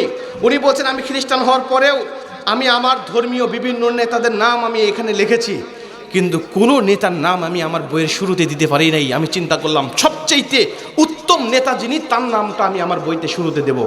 আমি চিন্তা করলাম খ্রিস্টানদের কোন কোন নেতা আছে, আমি তাদের চরিত্র গবেষণা করতে গিয়ে দেখি তারা নেতা ভালো, কিন্তু তার আমল নামায় মিথ্যা কথা আছে, তার আমল নামায় মানুষের খেয়ানতের কথা আছে, তার আমল নামায় বিভিন্ন চুরি চামারি দুর্নীতির চাঁদাবাজির কথা আছে, বিভিন্ন অপরাধ দিয়ে তাদের জীবনটা জর্জরিত। আমি আমার ইসলাম ধর্ম, আমি আমার খ্রিস্টান ধর্মের কোনো নেতার সামনে আগে নিয়ে আসতে পারি নাই। চিন্তা করলাম দেখি না হিন্দুদের ধর্ম পাওয়া যায় কিনা, তার ধর্মেরও কারো পেলাম না। আমি বৌদ্ধদের ধর্মে কারো পেলাম না, আমি ইহুদিদের ধর্ম কারো পেলাম না। আমি পেলাম যে ইসলামটা মোটেও আমি পছন্দ করি না, যাকে সবসময় জঙ্গি আর সন্ত্রাসী বলে গালি দিতাম, ওই নবীদের চরিত্র গঠন করতে গিয়ে, ওই নবীর চরিত্র গবেষণা করতে গিয়ে দেখি এই নবীর চরিত্রের মধ্যে দুর্নীতি নাই, মিথ্যা নাই, আমানতের খেয়ানত নাই, কোন রকম দুই কথা নাই, যার জীবনে স্বচ্ছতা এতটাই বেশি, একদম জন্ম থেকে নিয়ে মৃত্যু পর্যন্ত পুরা জীবনী তার রেকর্ডেড। এত রেকর্ডেড জীবনী কারো জীবনে নাই, তারপরেও এত রেকর্ডেড থাকার পরেও আমি তার জীবনে কিঞ্চিত পরিমাণও কোনো ভুল ধরতে পারি নাই। আমি খ্রিস্টান হওয়া সত্ত্বেও আমি মুসলমানদের সেই নেতার নাম আমার বইয়ের শুরুতে আনতে বাধ্য হয়েছি। জোরে কোন সুবহানাল্লাহ। Can you imagine that? আপনি কল্পনা করতে পারেন আল্লাহ আপনাকে কোন ধর্মে পাঠিয়েছে, আল্লাহ আপনাকে কোন নবীর উম্মত বানিয়েছে মুসলমান। আপনি সেই নবীকে অনুসরণ আর অনুকরণ যখন করছেন, আল্লাহ পাক তখন আপনাকে দুইটা বেনিফিট দিচ্ছে নগদে। আপনার জীবনে গুনাহ মাফ হচ্ছে, আল্লাহ আপনার জীবনের উপরে খুশি হয়ে যাচ্ছে। পৃথিবীর কোনো নেতাকে অনুসরণ করলে এমন গ্যারান্টি আপনি পাবেন না, বরং আপনার পথ ভ্রষ্ট হওয়ার সম্ভাবনাই বেশি। কথা কন ঠিক কিনা? আপনি যার জন্য লড়তেছেন, যার পক্ষে কথা বলতেছেন, আপনি হিসাব করে দেখেন সে নামাজই পড়ে না। আপনি হিসাব করে দেখেন সে কুরআনুল কারীম সম্পর্কে কিচ্ছু জানে না, অথচ আপনি তাকে অনুসরণ করছেন, অনুকরণ করছেন, তার জন্য আপনি জীবন দিতে প্রস্তুত হয়ে যাচ্ছেন। অথচ আল্লাহ পাক বলছেন না, তুমি এমন কাউকে মানো, এমন কাউকে অনুসরণ করো যাকে অনুসরণ করলে দুনিয়াতেও তুমি দুইটা বেনিফিট পাবে, আবার দুনিয়া থেকে বিদায় নেওয়ার পরে তোমার কবরটাকেই আমি আল্লাহ জান্নাতের বাগান বানায় দেব। মুমিন যখন কবরে যাবে, কবরে মুমিনের কোয়ালিটি দেখে আল্লাহ পাক তার কবরের মধ্যে বিভিন্ন ব্যবস্থা করবেন, বিভিন্ন ব্যবস্থা করবেন। কবরের কোয়ালিটি দেখে, কবরের ইমানের কোয়ালিটি দেখে আল্লাহ পাক বলেন কিছু কিছু মুমিন থাকবে কবরে যাওয়ার পরে আল্লাহ রাব্বুল আলামিন তাকে কবরের মধ্যে রিজিক পৌঁছাবে। রিজিক, আপনার দুনিয়াতে যেমন রিজিক খাইছেন, কবরে আপনাকে রিজিক পৌঁছানো হবে, রিজিক খাইতে থাকবেন। বলতে পারেন হুজুর 3.5 হাত কবরে যত রিজিক আসুক, এই রিজিক খাইলে কি আর ভালো লাগে? নবীজি বলেন তুমি দেখো 3.5 হাত কবর, কিন্তু 3.5 হাত কবর থাকে না। এই জবজবিয়া কবরস্থানে তখন তুমি তোমার বাবাকে, ভাইকে, আত্মীয়কে মাটি দিয়ে চলে আসো, বা তুমি কবরে থাকো, তোমার আত্মীয়রা মাটি দিয়ে তোমাকে চলে যায়, তোমার আত্মীয়দের জুতার ফিতার আওয়াজটা তোমার কানে পাওয়া যায়, তুমি তোমার আত্মীয়দের আওয়াজ শোনো যে আমার ভাই, আমার বাবা, আমার বন্ধু, আমার প্রতিবেশী আমাকে মাটি দিয়ে চলে যাচ্ছে জুতার ফিতার আওয়াজ করতে করতে। নবীজি বলেন ওই আওয়াজ শোনার অত অবস্থায় আমার আল্লাহ পাক তোমার দৃষ্টি সীমানা পেরিয়ে তোমার কবরটাকে 3.5 হাত থেকে সবুজ বাগানে প্রশস্ত করে দেয়। তোমার কবর 3.5 হাত থাকে না। তুমি দেখো যে এই পুকুর পাড়ে 3.5 হাত কবরে আমাকে রেখে গেল, না, এটা 3.5 হাত থাকে না, এটা সবুজ বাগানে প্রশস্ত হয়। আর ওই সবুজ বাগানে বসে বসে তুমি জান্নাতে নাজ নিয়ামতগুলো রিজিক হিসাবে পাইতে থাকো। জোরে কন সুবহানাল্লাহ।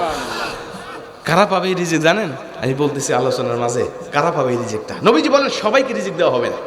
দ্বিতীয় প্রকার আরেকজন ঈমানদার থাকবে, এদেরকে কবরে রাখার পরে আল্লাহ পাক তাদেরকে রিজিক দিবে না বটে, তাদেরকে আল্লাহ পাক জান্নাতি ঘুম দিবেন। জান্নাতি ঘুম তার চোখে চলে আসবে। এক ঘুমে ইসরাফিল আলাইহিস সালামের সিংহায় ফুৎকার হয়ে যাবে। ফজরের সময় আপনি যখন আজান শোনেন তখন আপনার অলসতা তৈরি হয়, আরে কেবল ঘুমাইলাম আর এখনই আজান দিয়ে দিল, এই একটু ঘুম আর একটু পারলে কত নয় ভালো লাগতো, তারপরে নেই নামাজ পড়তাম। কিন্তু আপনি আজান শুনে ইমানদার আর বসে থাকতে পারেন না, ঘুমায় থাকতে পারেন না, অলসতা নিয়ে নিয়ে উঠে গিয়ে আপনি নামাজ পড়েন, ঠিক তো? নবীজি বলেন ওই মুমিনরা কবরে শুয়ে থেকে ওই ইসরাফিলের আওয়াজ শোনার পর ওর মনে হবে আমি কেবলমাত্র কবরে আসলাম, কেবলমাত্র শুইলাম, আর এখনই ইসরাফিল এই আওয়াজ দিয়ে দিল, বাঁশি দিয়ে দিল। আপনি অলসতা নিয়ে নিয়ে হাসরের ময়দানে চলে যাবেন, আর আল্লাহ আপনার অবস্থান দেখেই কমপক্ষে 10টা পৃথিবীর সমান একটি করে জান্নাতের ফয়সালা দিয়ে দেবেন। কমপক্ষে 10টা পৃথিবীর সমান একটি করে জান্নাতের ফয়সালা দিয়ে দিবে আপনাকে। এটা হলো আরেক প্রকার ইমানদারের বৈশিষ্ট্য। 3 নম্বরে নবীজি বলেন আরেক প্রকার ইমানদার থাকে, এদেরকে কবরে রাখার পরে ওরা শুধু মরে না বিধায় জান্নাতে যায় না, মরণটাই তার জান্নাতে যাওয়ার জন্য বাধা ছিল। ওর মরণ যখন হয়ে গেছে আল্লাহ সরাসরি তাদেরকে জান্নাতের ফয়সালা দিয়ে দিয়েছে। এগুলো কারা?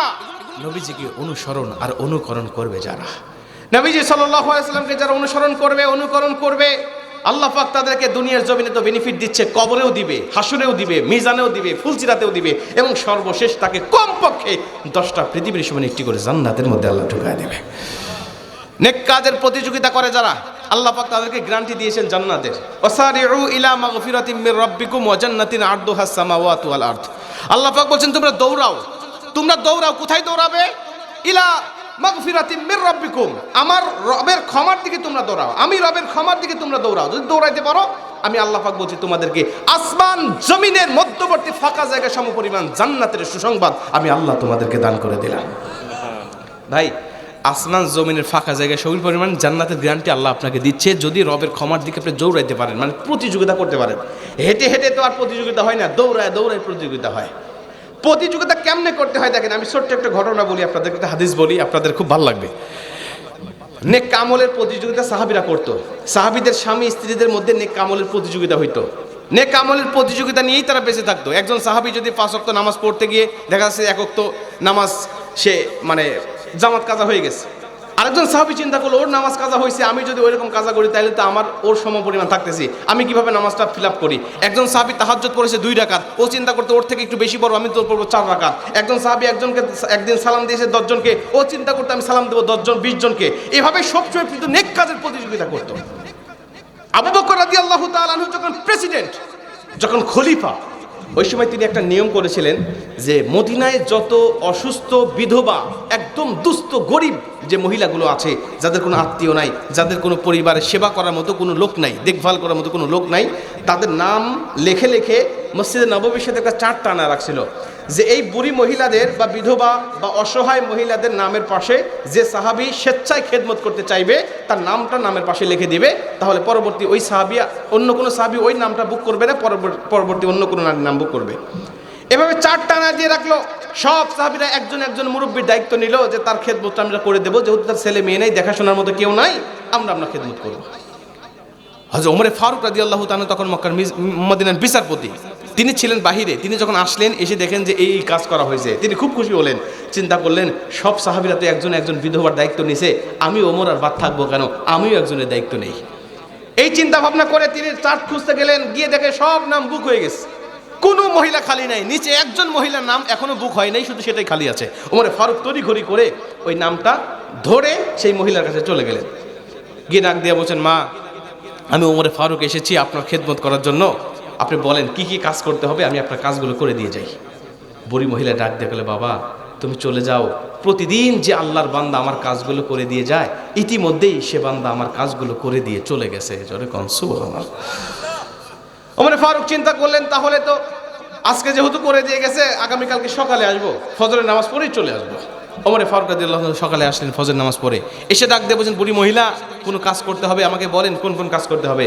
বুড়ি মহিলা আবারও ডাক দিয়ে বলে, বাবা তুমি চলে যাও, প্রতিদিন যে আল্লাহর বান্দা কাজ করে দিয়ে যায়, ইতিমধ্যে সে বান্দা আমার কাজ করে দিয়ে চলে গেছে। জোরে কোন সুবহানাল্লাহ। মুসলমান ভাইরা আমার, ওমর ফারুক চিন্তা করলেন, আমি কাজ করি আর না করি, কে ব্যক্তি প্রতিদিন তার কাজগুলো করে দিয়ে যাচ্ছে, ওই নামের পাশে তার নামটা লেখা নাই, ছদ্মবেশে কোন ব্যক্তি তার প্রতিদিন খেদমত করে যায়, আমি ওমর তাকে না দেখলে কলিজা থেকে শান্তি পাবো না। আগামী কালকে তাহাজ্জুদের ওয়াক্তে আসবো, এসে দেখবো মরি মহিলার কে কে খেদমত করে দিয়ে চলে যাচ্ছে। ওমর ফারুক তাহাজ্জুদের ওয়াক্তে চলে আসলেন। তাহাজ্জুদের ওয়াক্তে এসে তিনি ওতে আড়ালে দাঁড়িয়ে আছেন। কোন ব্যক্তি আসেন, ওমর ফারুক লক্ষ্য করে তাকিয়ে দেখেন তাহাজ্জুদের ওয়াক্তের সময় একজন ব্যক্তির চাদর মুড়ি দিয়ে, পায়ে খালি পায়ে, কোনো জুতা নাই, কোনো খরম নাই, আস্তে আস্তে পা টিপে টিপে দরজার দিকে আগুয়ান হচ্ছে। ওমর ফারুক তার সামনে গিয়ে ডাক দেয়া বলেন, কে তুমি, কোথা থেকে এসেছো বলো। ওমর ফারুক যখন কণ্ঠটা উঁচা করে গভীর রাত্রিতে যখন আওয়াজ দিয়ে বলেছে কে, এরকম পরিস্থিতি আপনি পড়লে, আমি পড়লে ভয় পেয়ে যেতাম, কাপড় চোপড়ও নষ্ট হয়ে যেত। কিন্তু ওমর ফারুক যখন চিৎকার দিয়ে বলছে কে তুমি, কোথা থেকে এসেছো, তোমার পরিচয় কি বলো, ওমর ফারুকের কণ্ঠ শুনে ওই ব্যক্তি কোনো ভয় পায় নাই, বরং ওমর ফারুক যাকে দেখেছে তাকে দেখার পরে ওমর ফারুক নিজেই আশ্চর্য হয়ে গিয়েছেন। জোরে কোন সুবহানাল্লাহ।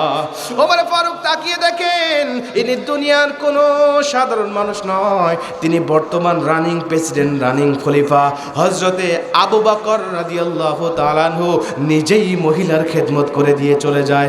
জোরে কোন সুবহানাল্লাহ। আল্লাহু আকবার বলেন। উনি নিজে আসলেন কাজ করার জন্য।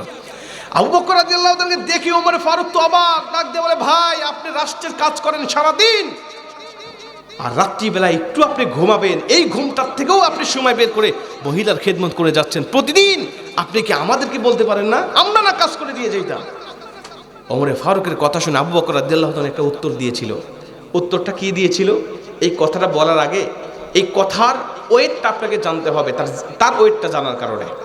কারণ ব্যক্তির উপরে ব্যক্তির কথার ওয়েট নির্ভর করে, ঠিক কিনা বলেন। ব্যক্তি যেমন, তার কথার ওজনটা ঠিক তেমন হয়। আপনাদের এলাকার কোনো ফকির যদি আপনাকে কয়, ভাই তুই কালকে আমার সাথে একটু দেখা করিস, তোকে আমি খুশি করে দেবো, আপনি চিন্তা করেন ফকির আবার কইছে আমাকে কি খুশি করবে, আপনার কোনো গুরুত্বই নাই। কিন্তু ওই কথাটা যদি কোনো এমপি বলে, কোনো মন্ত্রী বলে যে অমুক তুমি কালকে আমার সাথে দেখা করবে, তোমাকে আমি খুশি করে দেবো, আপনার তো ঘুমই হবে না, ঠিক কিনা বলেন। কোনো সরকার যদি কয় তুই আমার সাথে দেখা করবি, আপনার সারা রাত ঘুম হবে না যে আমাকে খুশি করবে, না জানে কি আমাকে দিবে। ব্যক্তির উপরে ব্যক্তির কথার ওজন নির্ভর করে। তো আবু বকর রাদিয়াল্লাহু আনহু যে কথাটা বলছে, এই কথার ওজনটা কত, এটা জানতে হলে তার ওজন মাপতে হবে আগে। শোনেন ওজনটা কেমন, একটা ছোট্ট একটা হাদিস বলে আরেকটা। আম্মাজান আয়েশা রাদিয়াল্লাহু তাআলা আনহা আর আম্মাজান হাফসা রাদিয়াল্লাহু তাআলা আনহা, দুইজন মেয়ে, দুইজন স্ত্রী, দুইটা বড় বড় সাহাবীর মেয়ে। আবু বকর রাদিয়াল্লাহু তাআলার মেয়ের নাম কি, হযরতে আয়েশা রাদিয়াল্লাহু তাআলা আনহা। আর ওমর ফারুক রাদিয়াল্লাহু তাআলার মেয়ের নাম হলো হাফসা রাদিয়াল্লাহু তাআলা আনহা। মানে দুইজন কিন্তু সতীন। রাসূল সাল্লাল্লাহু আলাইহি ওয়াসাল্লাম একদিন বসে আছেন আয়েশা রাদিয়াল্লাহু তাআলার সাথে খোলা মাঠে। আয়েশা রাদিয়াল্লাহু তাআলা বলছেন, নবীজি এই যে কোটি কোটি তারকা দেখা যায়, এই তারকা সমপরিমাণ বা এর থেকেও বেশি নেক আমল কোন সাহাবীর আছে বলেন তো? কারণ আম্মা জান আয়েশা জানতেন যে আমার বাবা ছাড়া আর কারো নাম হবে না, কারো নাম বলবে না।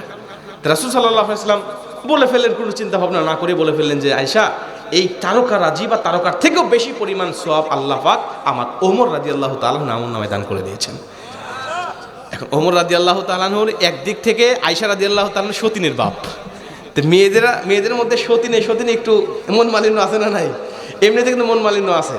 তা আম্মা জান আয়েশা রাদিয়াল্লাহু তাআলা ভাবলেন যে আমার বাবার কথা বলবে, নিজের বাবার না কথা বলছে সতীনের বাবার কথা। তা আম্মা জান আয়েশা রাদিয়াল্লাহু তাআলা একটু মনটা মলিন করছেন।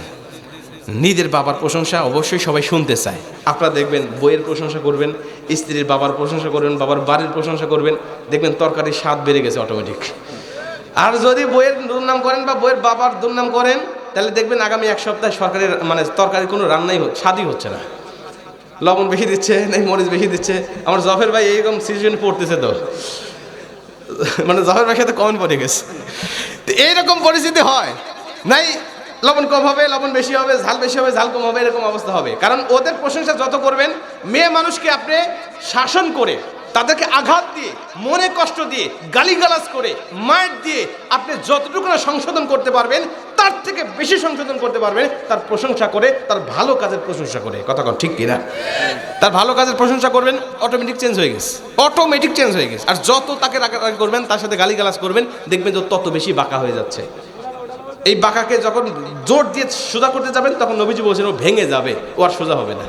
তো বাঁকাকে ওইভাবে রেখে দাও, বাঁকা ওইভাবেই থেকে যাবে। তবে তার প্রশংসা করে তাকে কিভাবে শুধরানো যায়, সে কিভাবে শুধরাতে থাকো। তো আম্মা জান আয়েশা রাদিয়াল্লাহু তাআলা বলছেন, নবীজি আমি ভাবছিলাম যে আমার বাবার কথা বলবেন কিনা। নবীজি বলছেন, আয়েশা আমি জানি তোমার মনের কোয়ালিটি দেখে, এখন স্বামী যদি স্ত্রীর কথা না বোঝে তাহলে বুঝবে কে? আমি জানি তোমার বাবার কথা বলি না, এই জন্য তোমার রাগ হয়েছে বা কষ্ট হচ্ছে।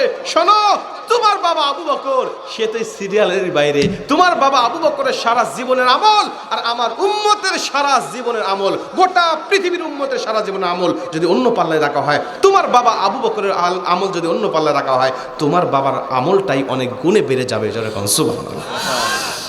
তাহলে আবু বকর রাদিয়াল্লাহু ওয়েট কেমন চেনেন তো, বুঝলেন তো? আরেকটু বুঝাই, আরেকটা হাদিস। একদিন ওমরে ফারুক রাদিয়াল্লাহু তাআলা আনহু আবু বকরকে ডাক দিয়ে বলছেন, ভাই আবু বকর, আমার সারা জীবনের আমল তোমাকে দিয়ে দিতে চাই, সারা জীবনের আমল তোমাকে দিয়ে দিতে চাই। আবু বকর দেখলেন যে সারা জীবন ও আমার সাথে নেক কাজের প্রতিযোগিতা করে, আমি কোনো ভালো কাজ করলে ও দুইটা ভালো কাজ করে, আমার সাথে নেক আমলের প্রতিযোগিতা হয়ে ও আমাকে দিয়ে দিবে, নিশ্চয় কোনো ঘাবলা আছে। ডাক দিয়ে বলছেন, ভাই আপনি যে আমাকে সারা জীবনের আমল দিয়ে দিবেন, কিন্তু আপনি আমার কাছ থেকে কি নেবেন বললেন না তো? বলছেন, ভাই আমি তোমার কাছ থেকে সারা জীবনের আমল চাই না, আমি তোমার কাছ থেকে মাত্র 3 দিনের আমল চাই। তুমি আমাকে 3 দিনের আমল দিবে, আমি তোমাকে সারা জীবনের আমল দিয়ে দেবো। আবু বকর রাদিয়াল্লাহু তাআলা বুঝতে পারলেন কোন 3 দিনের কথা বলছেন। ওই 3 দিন, যেই 3 দিন নবীজিকে সঙ্গে করে নিয়ে তিনি গারে সূরের মধ্যে অবস্থান করেছিলেন। জোরে কোন সুবহানাল্লাহ। এই গারে সূরে যখন অবস্থান করতেছিলেন ভাই, এই সময় আল্লাহ পাক তাকে একটা আয়াত নাজিল করে দিয়ে আল্লাহ পাক তার মর্যাদা বাড়িয়ে দিয়েছিল। কেমন মর্যাদা? আবু বকর রাদিয়াল্লাহু তাআলা যখন নবীজিকে নিয়ে মদিনায় চলে যাচ্ছিলেন, ওই সময় মক্কার কাফেররা এলান করে দিয়েছিল যে আবু বকর এবং নবী মুহাম্মদকে যদি কেউ জীবিত অথবা মৃত আমাদের কাছে নিয়ে আসতে পারে, তাকে অগণিত পুরস্কার দেওয়া হবে। তখন বিভিন্ন রাখালরা পর্যন্ত, বিভিন্ন নিচু মানুষেরা পর্যন্ত নবীজিকে হত্যা করার জন্য মরিয়া হয়ে পড়েছিল, দেশে বিদেশে সরে গিয়ে বিভিন্নভাবে নবীজিকে খুঁজতে লাগতেছিল। আবু বকর রাদিয়াল্লাহু তাআলাকে পেয়েছিল, নবীজিকেও তারা পেয়েছিল, কিন্তু তারা চিনতে পারে নাই। আবু বকরকে এক কাফের জিজ্ঞেস করতেছে, আচ্ছা তোমার মুহাম্মদ যার ব্যাপারে পুরস্কার ঘোষণা হয়েছে ধরে দিতে পারলে তাকে দেওয়া হবে, একটা লাল উট দেওয়া হবে, এই কি সেই মুহাম্মদ? এর পরিচয়কারী তুমি আমাকে বলো, তুমি তার পরিচয়টা আমাকে জানাও। আবু বকর রাদিয়াল্লাহু তাআলা যখন যদি বলতেন যে উনি আমার নবী, তাহলে নবীজিকে হয়তো শেষ করে দিতেন। আবার যদি বলতেন যে তিনি নবী নয়, তাহলে তো আবু বকরের সিদ্দিক ডিগ্রি কাটা যায়, কারণ সিদ্দিক মানে সত্যবাদী। সত্যবাদী তো মিথ্যা কথা হয়ে যাচ্ছে, কি করা যায়? আবু বকর রাদিয়াল্লাহু তাআলা তখন কৌশল করে বলছেন যে উনি আমাকে পথ দেখায়। কি দেখায়? উনি আমাকে পথ দেখায়। আসলে তো মক্কা থেকে হিজরত করে মদিনায় যাচ্ছে, নবীজি তো তাকে দেখায় নিয়ে যাচ্ছে না, এই পথের কথা বলে নাই। ওমরে আবু বকর রাদিয়াল্লাহু তাআলা বলছেন উনি আমাকে, উদ্দেশ্য ছিল এরকম যে উনি আমাকে হেদায়েতের পথ দেখাচ্ছে, উনি আমাকে জান্নাতের পথ দেখাচ্ছে, উনি আমার রবকে খুশি করার পথ দেখাচ্ছে। আল্লাহ পাক এই কথাটাকে এতটাই পছন্দ করলেন, আবু বকর রাদিয়াল্লাহু তাআলার উপরে আল্লাহ পাক পরিপূর্ণ সন্তুষ্ট হয়ে গেলেন। জোরে কোন সুবহানাল্লাহ। মুসলমান ভাইরা, আমি শুধুমাত্র তাই না, আবু বকর রাদিয়াল্লাহু তাআলা আনহু মর্যাদা সেদিন কেমন বৃদ্ধি পেয়েছিল। আবু বকর রাদিয়াল্লাহু তাআলা যখন গারে সূরের মধ্যে, যারা হজ করতে গিয়েছেন, অনেক হাজী সাহেব এখানে আছে আমি জানি, ওই গারে সূরটা আপনারা দেখেছেন, অনেক অনেক উঁচা পাহাড়। ওই পাহাড়ের উপরে নবীজি সাল্লাল্লাহু আলাইহি সাল্লামকে নিয়ে আবু বকর রাদিয়াল্লাহু তাআলা 3 দিন পর্যন্ত অবস্থান করলেন। নবীজি তার কোলে মাথা দিয়ে ঘুমিয়ে আছেন। আবু বকর রাদিয়াল্লাহু তাআলা উঁচা করে মাথার উপর করে তাকিয়ে দেখে কাফেররা পাহাড়ের মাথার উপর দিয়ে হাঁটাহাঁটি করছে। তিনি দেখলেন যে এভাবে যদি তারা নিচের দিকে তাকায় তাহলে আমাদেরকে সে তারা চিনে ফেলবে, আর যদি চিনে ফেলে নবীজিকে তারা দুনিয়ার জমিন থেকে বিদায় করে দিবে। আবু বকর রাদিয়াল্লাহু তাআলা আনহু একেবারে ঘাবড়ে গেলেন, একেবারে বিচলিত হয়ে গেলেন। নবীজির জন্য, নিজের জন্য নয়, নবীজিকে ডাক দেয়া বলেন, রাসূলুল্লাহ, ওই যে তাকিয়ে দেখেন কাফের মুশরিকরা তাকিয়ে দাঁড়িয়ে আছে, ওরা যদি নিজের পায়ের দিকেও তাকায় আমাদের দিকে তাকাতে হবে না, নিজের পায়ের দিকে তাকালেও তারা আমাকে দেখে ফেলবে, আমাদেরকে জেনে ফেলবে, দেখে ফেলবে। নবীজি বলেন তো দেখি কি করতে পারি। আমার নবী এই কঠিন পরিস্থিতির মধ্যে পড়েও আবু বকরকে শান্ত গলায় উত্তরটা দিলেন, লা তাহজান ইন্নাল্লাহা মা'ানা। রে আবু বকর, টেনশন করো না, চিন্তা করো না, এইখানে শুধু আমি আর তুমি আবু বকর দুজন ব্যক্তি সীমাবদ্ধ নয়, এই মুহূর্তে আমাদের দুজনের সাথে আরেকজন আছে, তিনি হলেন আমাদের আল্লাহ। জোরে কোন সুবহানাল্লাহ। আমার আল্লাহ আমাকে এখানে শেষ করে দিবেন না, আল্লাহ আমাকে মদিনায় নিয়ে যাবেন, মদিনায় আমাকে ইসলাম প্রচার করাবেন। আল্লাহ পাক যে আমাকে রোড ম্যাপ দিয়ে রেখেছেন ওটা তো আমি আগেই শেষ হয়ে গেলে বাস্তবায়ন হবে না। আল্লাহ অবশ্যই আমাদেরকে রক্ষা করবেন। আমার সাথে আর তোমার সাথে আল্লাহ আছে, এই আমার সাথে আর তোমার সাথে এই দুজনের সাথে কথা বলার কারণে আবু বকর রাদিয়াল্লাহু তাআলার মর্যাদা বেড়ে গেল। ওমরে ফারুক ডাক দেয়া বলে, আবু বকর ভাই, তোমার কাছ থেকে 3 দিনের আমল চেয়েছি, কেন শোনো, আমার ব্যাপারে নবীজি বলেছেন আমার পরে যদি কেউ নবী হতো ওমরে ফারুক নবী হতো, তার মানে আমি নবীজির পরে আমার অবস্থানটা হলো অনেক পরে, কিন্তু তোমার অবস্থানটা পরে নয়, তোমার অবস্থা হলো নবীর পাশাপাশি। আল্লাহ বলেছেন আমার সাথে নবীর সাথে এই মুহূর্তে আল্লাহ পাক রয়েছে, নবী বলছেন আমার সাথে আর তোমার সাথে আল্লাহ পাক রয়েছে, তার মানে নবীর পাশাপাশি তোমার অবস্থান। এই 3 দিনে তোমার মর্যাদা অনেক বেড়ে গিয়েছে, এই 3 দিনের আমলটা যদি তুমি আমাকে দিতে পারো আমি আমার সারা জীবনের আমল তোমাকে দিয়ে দিব। জোরে কোন সুবহানাল্লাহ। আল্লাহু আকবার বলে। নেক আমলের প্রতিযোগিতা তারা করতেন।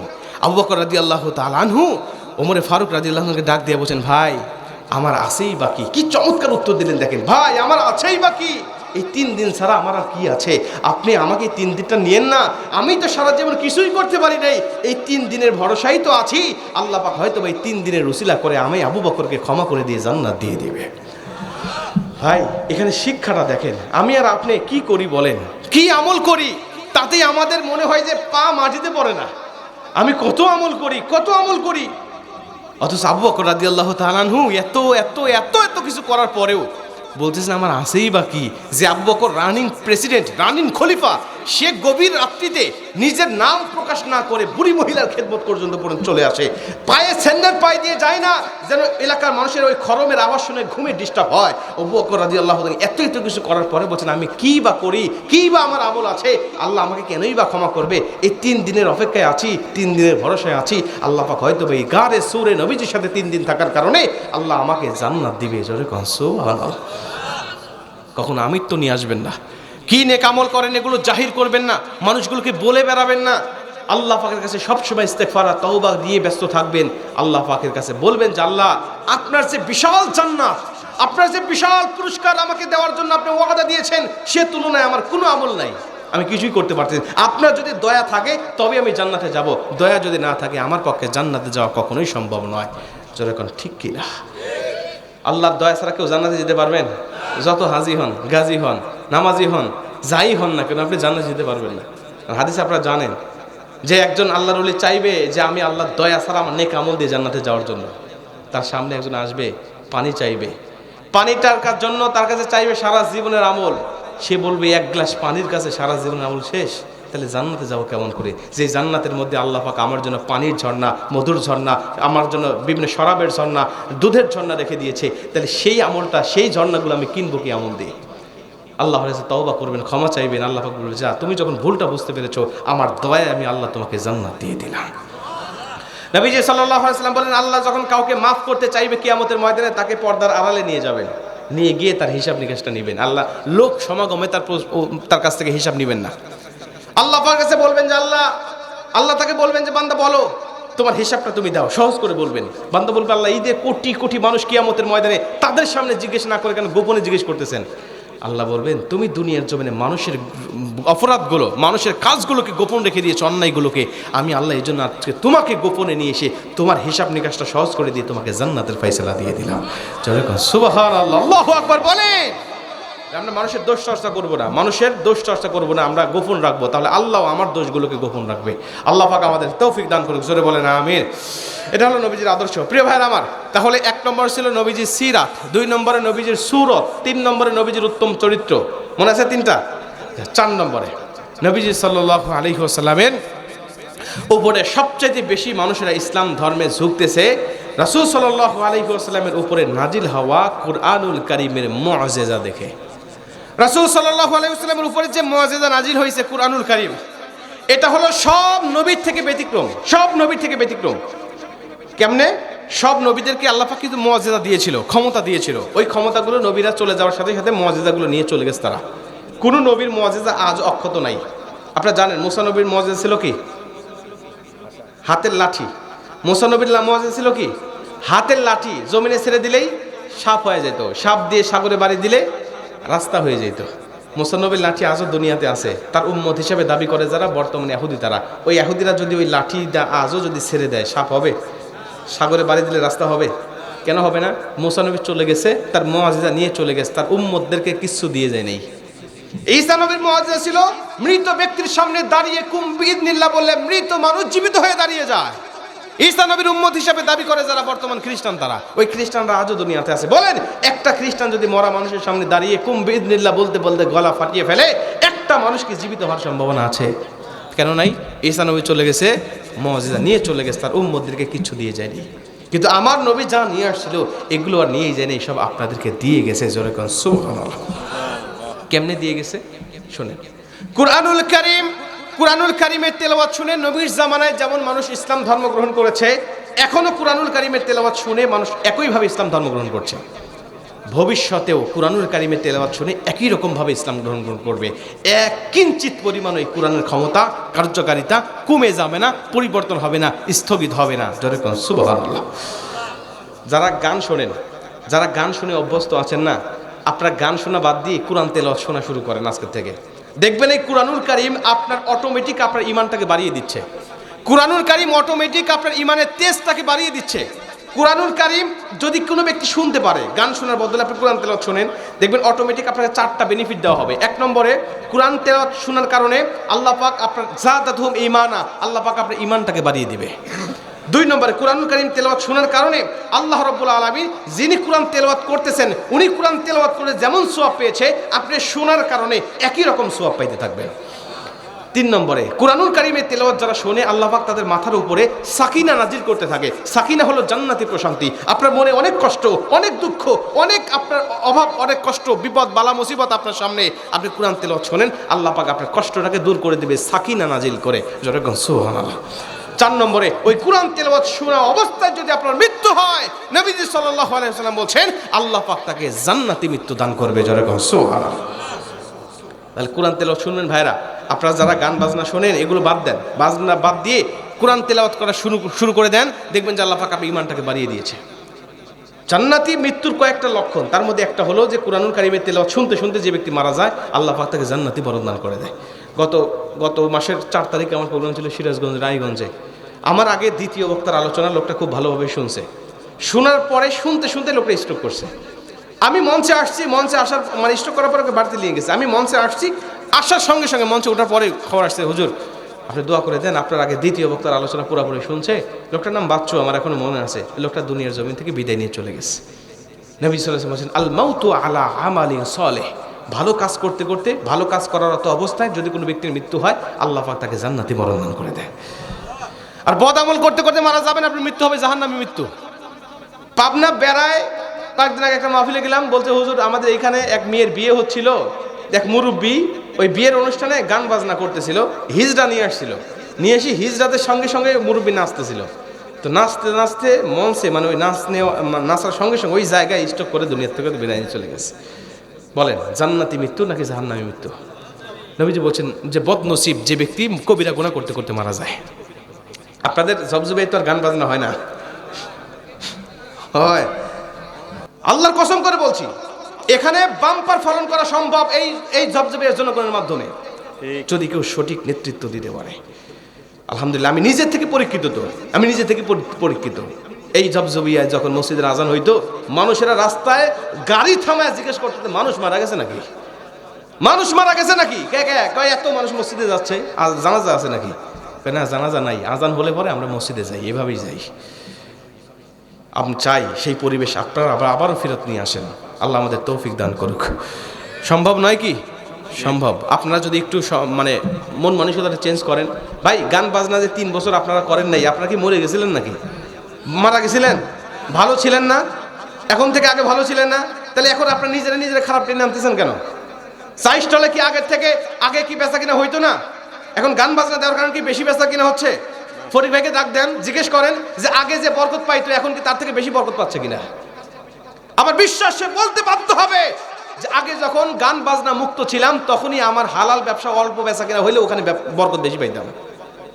কারণ যে কোনো ব্যবসা, শোনেন, যে কোনো ব্যবসা, আল্লাহ পাক ব্যবসা তো হালাল করে দিয়েছে, কিন্তু ওই হালাল ব্যবসাটাকে আমরা আজকে হারাম বানিয়ে ফেলতেছি। আপনি যখন গান বাজনা শোনায়া মানুষগুলোকে আপনি খারাপ দিকে নিয়ে আসতেছেন, আর ওকে ইমোশনালি ব্ল্যাকমেল করে ওর কাছে চা বিক্রি করতেছেন, বিস্কুট বিক্রি করতে বিভিন্ন কিছু দিচ্ছেন, আপনি হালাল ব্যবসাটাকে অটোমেটিক হারাম বানিয়ে ফেলতেছেন। ঠিক না ঠিক? মানে আমি ফরিদ ভাইকে উদ্দেশ্য করে বলতেছি না, আমি সবাইকে উদ্দেশ্য করে বলছি যে আপনারা আজকে চাই স্টল মানেই টিভি লাগবে, চাই স্টল মানেই গান বাজনা লাগবে, চাই স্টল মানেই মানে ডিসলাইন লাগবে, না হলে পরে চাই স্টল জমবে না। কেন? চাই স্টলে মানুষ যাচ্ছে চা খাওয়ার জন্য, আপনি ডিসলাইন বাজিয়ে তাকে টিভি গান সিনেমা দেখিয়ে তাকে মাতাল করতেছেন কেন? এটা তো আপনি কেমন যদি হিপনোটাইসিস আছে না, ওইরকম তাকে আপনি আকর্ষণীয় করে ব্ল্যাকমেইল করে ফেলতেছেন আপনি। তা আল্লাহ পাক আমাদেরকে এগুলো থেকে বেঁচে থাকার তৌফিক দান করুক, আমিন। আল্লাহ পাক আমাদের জবজবের পরিবেশটাকে আরো সুন্দর করার তৌফিক দান করুক, জোরে বলেন আমিন। প্রিয় ভাই, আমরা লক্ষ্য করেন তো রাসূল সাল্লাল্লাহু আলাইহি ওয়াসাল্লামের যে কয়েকটি গুণের কথা আমি আপনাদেরকে বলছিলাম, তার মধ্যে আরেকটা গুণ হলো যে রাসূল সাল্লাল্লাহু আলাইহি ওয়াসাল্লামের উপর নাজিল হওয়া কুরআনুল কারীমের মুআজিজা দেখে, এই কুরআনুল কারীমের মুআজিজা দেখে মানুষ ইসলাম ধর্ম গ্রহণ করে নিত, তারা ইসলামের প্রতি দলে দলে মানুষ ঝুঁকত। আমি আলোচনা করতে গিয়ে একটা কারীর কণ্ঠের একটা কারীর উদাহরণ দিই মাঝে মাঝে, আপনারা অনেকেই শুনেছেন, হয়তো অনেকেই শোনেন নাই, খুব মনোযোগ দিয়ে শোনেন। কুরআনুল কারীমের তেলাওয়াত শোনার কথা এই জন্যই বলতেছি আপনাদেরকে, গান বাজনা বাদ দিয়ে কুরআনের তেলাওয়াত শুরু করেন আজকের থেকে, দেখবেন যে আল্লাহ আপনাকে বরকত দিচ্ছে, আল্লাহ আপনার ঈমানটাকে উন্নত করে দিচ্ছে, যাদাতুম ঈমানা, আল্লাহ ঈমানটাকে বাড়িয়ে দিচ্ছে, আর ওই অবস্থায় মৃত্যু হলে আল্লাহ আপনাকে জান্নাতি মৃত্যু দিচ্ছে। কুরআনুল কারীমের তেলাওয়াত শুনলে যে ঈমান বাড়ে, একটা ছোট্ট একটা ঘটনা বলি আপনাদেরকে, আপনারা খুব মনোযোগ দিয়ে শোনেন। কারি আব্দুল বাসেত রাহমাতুল্লাহ আলাইহি, নাম শুনছেন আপনারা কখনো? কারি আব্দুল বাসেত রাহমাতুল্লাহ আলাইহিকে একবার সাংবাদিকরা প্রশ্ন করেছিল, কারি আব্দুল বাসেত তোমাকে একটা প্রশ্ন করতে চাই। কি প্রশ্ন? যে আমি শুনেছি তোমার নবীর উপরে নাজিল হওয়া কুরআনুল কারীম হলো জীবন্ত মুআজিজা, সব নবীর মুআজিজা শেষ হয়ে গেছে, কিন্তু তোমার নবীর মুআজিজা এখনো আছে, তুমি আমাকে বলো এই মুআজিজা কি সত্যিই আছে, এটা কি সত্যি বিশ্বাসযোগ্য, নাকি তুমিও শুনে শুনে বিশ্বাস করেছো, নাকি নিজের চোখে কখনো দেখেছো? তো কারি আব্দুল বাসেত তখন বলেছিল যে আমি শুধু দেখেছি বললে ভুল হবে, আমি আমার জীবদ্দশায় চর্মচক্ষু দিয়ে কুরআনুল কারীমের মুআজিজা হাজার হাজার বার দেখেছি, জোরে কোন সুবহানাল্লাহ। তখন সাংবাদিকরা বলেছিলেন তুমি একটা মুআজিজার কথা আমাদেরকে বলো, যেটার মাধ্যমে আমরা বিশ্বাস করব যে সত্যি কুরআনুল কারীম হলো জীবন্ত মুআজিজা, শ্রেষ্ঠ মুআজিজা, আজও অবিকৃত অক্ষত মুআজিজা। তখন কারি আব্দুল বাসেত বলেছিল তাহলে যদি শুনতে চাও একটা মুআজিজার কথা তোমাদেরকে শোনায় দেই, যে মুআজিজা আমার নিজের চোখে আমি দেখেছিলাম, যেদিন আমার একটা তেলাওয়াত শুনে একদিনে আমার হাতে হাত রেখে 10,000 অমুসলিম কালেমা পড়ে মুসলমান হয়েছিল। আমি এই কথাটা কেন বলছি একটু মনোযোগ দিয়ে শোনেন। তখন সাংবাদিকরা বলেছিল ভাই আপনি একটু বলেন আমাদেরকে কিভাবে হলো। তখন উনি বলেছিলেন যে আমাকে মিশরের প্রেসিডেন্ট জামাল আবদেল নাসের উনি আমাকে একবার চিঠি লিখে আমাকে পাঠিয়েছিলেন রাশিয়ার জমিনে কুরআন তেলাওয়াত করার জন্য। আমি বলেছিলাম আমি রাশিয়ায় কেন যাব, আমি তেলাওয়াত করব মুসলমানদের দেশে, যেখানে আমার তেলাওয়াত মুসলমানরা শোনার পরে তাদের ঈমানটা বেড়ে যাবে। কিন্তু রাশিয়ায় কোনো মুসলমান নাই, আমার তেলাওয়াত কে শুনবে আর কার ঈমানটা বাড়বে? মিশরের প্রেসিডেন্ট বলেছিল তোমার ঈমান বৃদ্ধি করার জন্য তোমাকে তারা দাওয়াত দেয় নেই, তোমার তেলাওয়াত তারা শুনবে না। কেন শুনবে? গোটা পৃথিবীতে যত ধর্ম আছে, এখন বর্তমান পৃথিবীতে 4,500 ধর্ম আছে। কত হাজার? 4,500 ধর্ম আছে।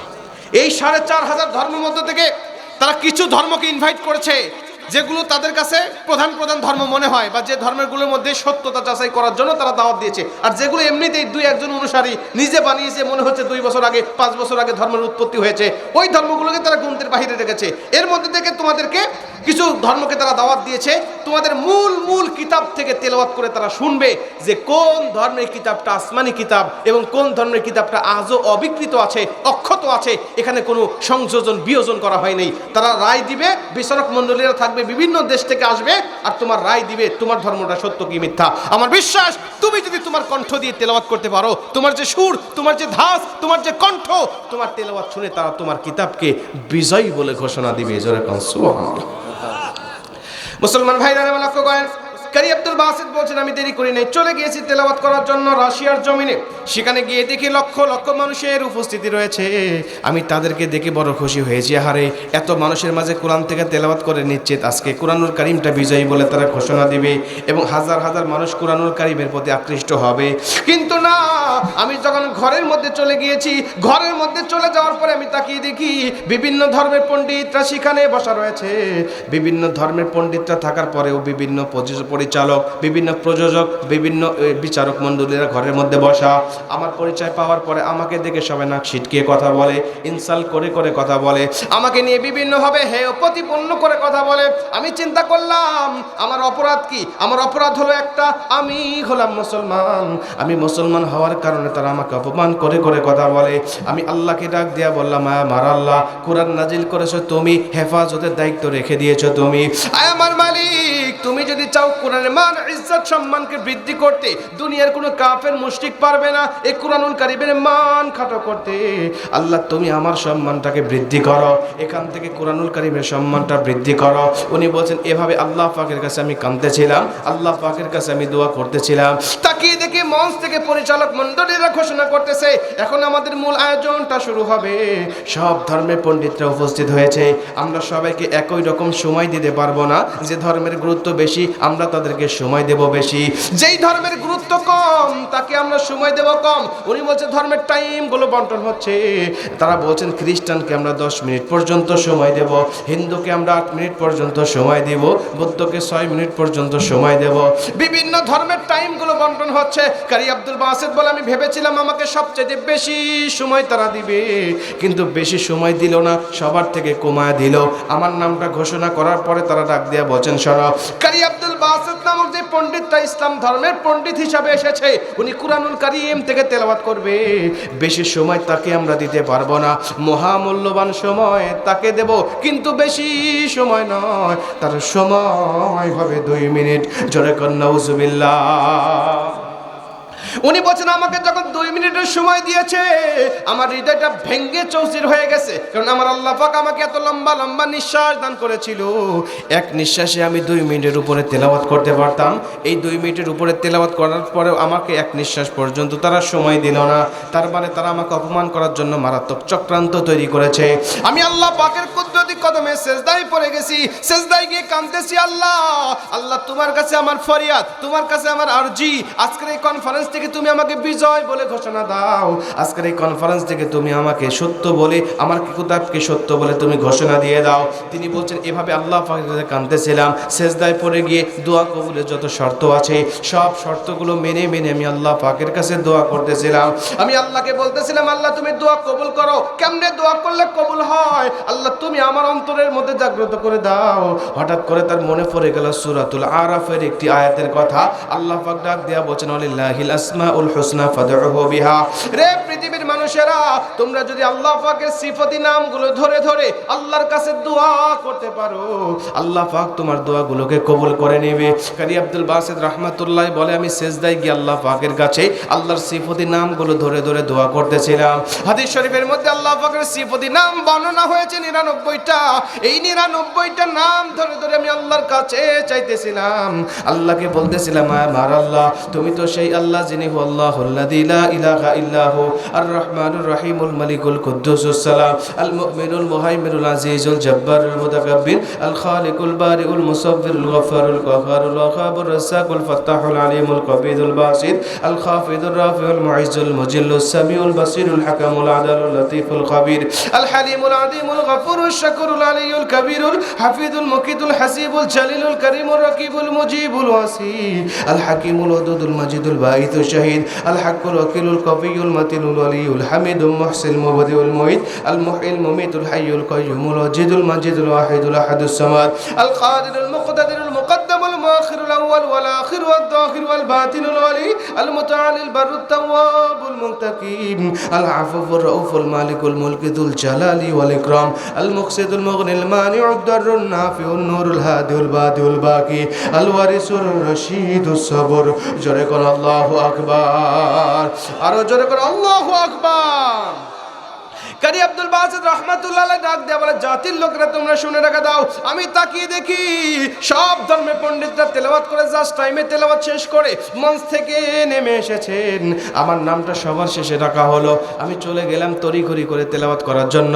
সেখানে যাওয়ার পরে তাকিয়ে দেখি ওই পরিচালক মণ্ডলী আমাকে ঘোষণা করে দিচ্ছে, রে কারি আব্দুল বাসিত, আমরা তোমার জন্য 2 মিনিট সময় বরাদ্দ করেছি, এই 2 মিনিটের মধ্যে তোমার সময়টা শেষ হবে। তোমাকে 2 মিনিট সময় শেষ হলে একটা সিগন্যাল দেব, সিগন্যাল পাবে যখন তুমি তোমার তেলাওয়াতটা বন্ধ করে দিবে। তখন সিগন্যাল পাওয়ার পরেও যদি তোমার তেলাওয়াত বন্ধ না হয়, আমরা তোমার মাইক্রোফোনটা বন্ধ করে দিব, অপমান করে মঞ্চ থেকে নামিয়ে দিব। আমাদের সিদ্ধান্ত না মানার কারণে তোমাকে অপমান করে মঞ্চ থেকে তাড়িয়ে দেব। কারি আব্দুল বাসিত আল্লাহকে ডাক দেয়া বলে, আল্লাহ 2 মিনিট পরে ওরা আমাকে সিগন্যাল দেবে, সিগন্যাল না মানলে নাকি মাইক্রোফোন বন্ধ করে দিবে। আল্লাহ 2 মিনিট তেলাওয়াত করে জাতিকে আমি কুরআনুল কারীমের মুআজিজা বোঝাতে পারবো না, কুরআনুল কারীমের সৌন্দর্য প্রকাশ করতে পারবো না। আল্লাহ ওরা আমাকে অপমান করুক, আমাকে অপমান করুক, আমার কোনো আপত্তি নাই। আমি হাজার হাজার মানুষগুলোকে কুরআনুল কারীম শোনাতে চাই। আল্লাহ আমার বিশ্বাস দীর্ঘ সময় যদি কুরআনুল কারীম তাদেরকে আমি শোনাতে পারি, ওরা আমার কুরআনুল কারীমের প্রতি আকৃষ্ট হবে। আল্লাহ এর জন্য তোমার কাছে একটু সাহায্য চাই। এই মাইক্রোফোনটা বন্ধ করার হুমকি তারা দিয়েছে, আল্লাহ শুধু তুমি এই মাইক্রোফোনটা চালু রাখার ব্যবস্থা করে দাও। এই মাইক্রোফোনটা চালু থাকবে যতক্ষণ আমি কারি আব্দুল বাসিত তেলাওয়াত করতেই থাকবো ততক্ষণ। জোরে কোন সুবহানাল্লাহ। উনি বলেন, আল্লাহ পাকের কাছে দোয়া করে আমি তেলাওয়াতটা শুরু করলাম। ঘরের মধ্যে থাকতে আল্লাহর কাছে ইস্তেখারা করেছিলাম, আল্লাহ বলো কোন সূরা থেকে তেলাওয়াত করলে জাতির জন্য কল্যাণকর হবে। আল্লাহ ইস্তেখারার মাধ্যমে আমাকে পরামর্শ জানিয়ে দিয়েছিল। রে কারি আব্দুল বাসিত হযরত ওমর ফারুক রাদিয়াল্লাহু তাআলা আনহু যেই কিতাবের তেলাওয়াত করে, যেই সূরার তেলাওয়াত করে, তার কঠোর হৃদয়টা মোমের মতো গলে গিয়েছিল। যেই কুরআনুল কারীমের তেলাওয়াত শুনে তার পাহাড় সমপরিমাণ হৃদয়টা মোমের মতো গলে গিয়েছিল। ওই সূরা তাহার তেলাওয়াতটা তুমি আজকের কাফেরদের কেউ তুমি শোনা দাও। কারি আব্দুল বাসিত বলে, জাতির লোকেরা শুনে নাও। আমি কুরআনুল কারীম তেলাওয়াতটা শুরু করে দিলাম সূরা তাহা থেকে। আমার তেলাওয়াত চলতেছে, আল্লাহ যত কণ্ঠ আমার গলার মধ্যে দিয়ে দিয়েছে, আল্লাহ যত সুর দিয়েছে সবগুলোকে একত্রিত করে আমার সমস্ত শক্তি দিয়ে কুরআনুল কারীম জীবনের শেষ তেলাওয়াত মনে করে করতেছিলাম। আমি তাকিয়ে দেখি আমার তেলাওয়াতটা সবাই শুনতেছে, হা করে আমার দিকে তাকিয়ে আছে। আমার তেলাওয়াত চলতেছে আর ওরা আমার দিকে তাকিয়ে আছে। বুঝতে পারলাম তারা আমার তেলাওয়াতে বিরক্ত হচ্ছে না। তেলাওয়াত করতেছি আমি, ওরা আমাকে সিগন্যালও দেয় না, বাধাও দেয় না, মাইক্রোফোনও বন্ধ করে না। তেলাওয়াত আমার চলতেছে। তেলাওয়াত করতে করতে করতে করতে ঘড়ির দিকে লক্ষ্য করে তাকিয়ে দেখি 45 মিনিট সময় তেলাওয়াত হয়েছে। একজন পরিচালকও আমার তেলাওয়াতে বাধা প্রদান করে নাই। জোরে কোন আল্লাহু আকবার। 45 মিনিট তেলাওয়াত করার পরে নিজেই যখন সাদাকাল্লাহুল আযীম বলে তেলাওয়াতটা বন্ধ করেছি, ওই পরিচালক আমাকে ডাক দিয়ে করে, কারি আব্দুল বাসিত, আমরা তোমাকে নির্ধারিত একটা সময় দিয়েছিলাম আর বলেছিলাম সময়টা যখন শেষ হবে তোমাকে এখন আমি সিগন্যাল দেব, সিগন্যাল পাবে যখন তুমি তোমার তেলাওয়াতটা বন্ধ করবে তখন। এখনো তোমাকে সিগন্যাল দেওয়া হয় নাই, তুমি তেলাওয়াত কেন বন্ধ করেছো? আল্লাহু আকবার বলেন। এখনো তোমাকে সিগন্যাল দেওয়া হয় নাই, তুমি তেলাওয়াত কেন বন্ধ করেছো? তুমি সিগন্যাল পাবে না যতক্ষণ তেলাওয়াত করতেই থাকো ততক্ষণ।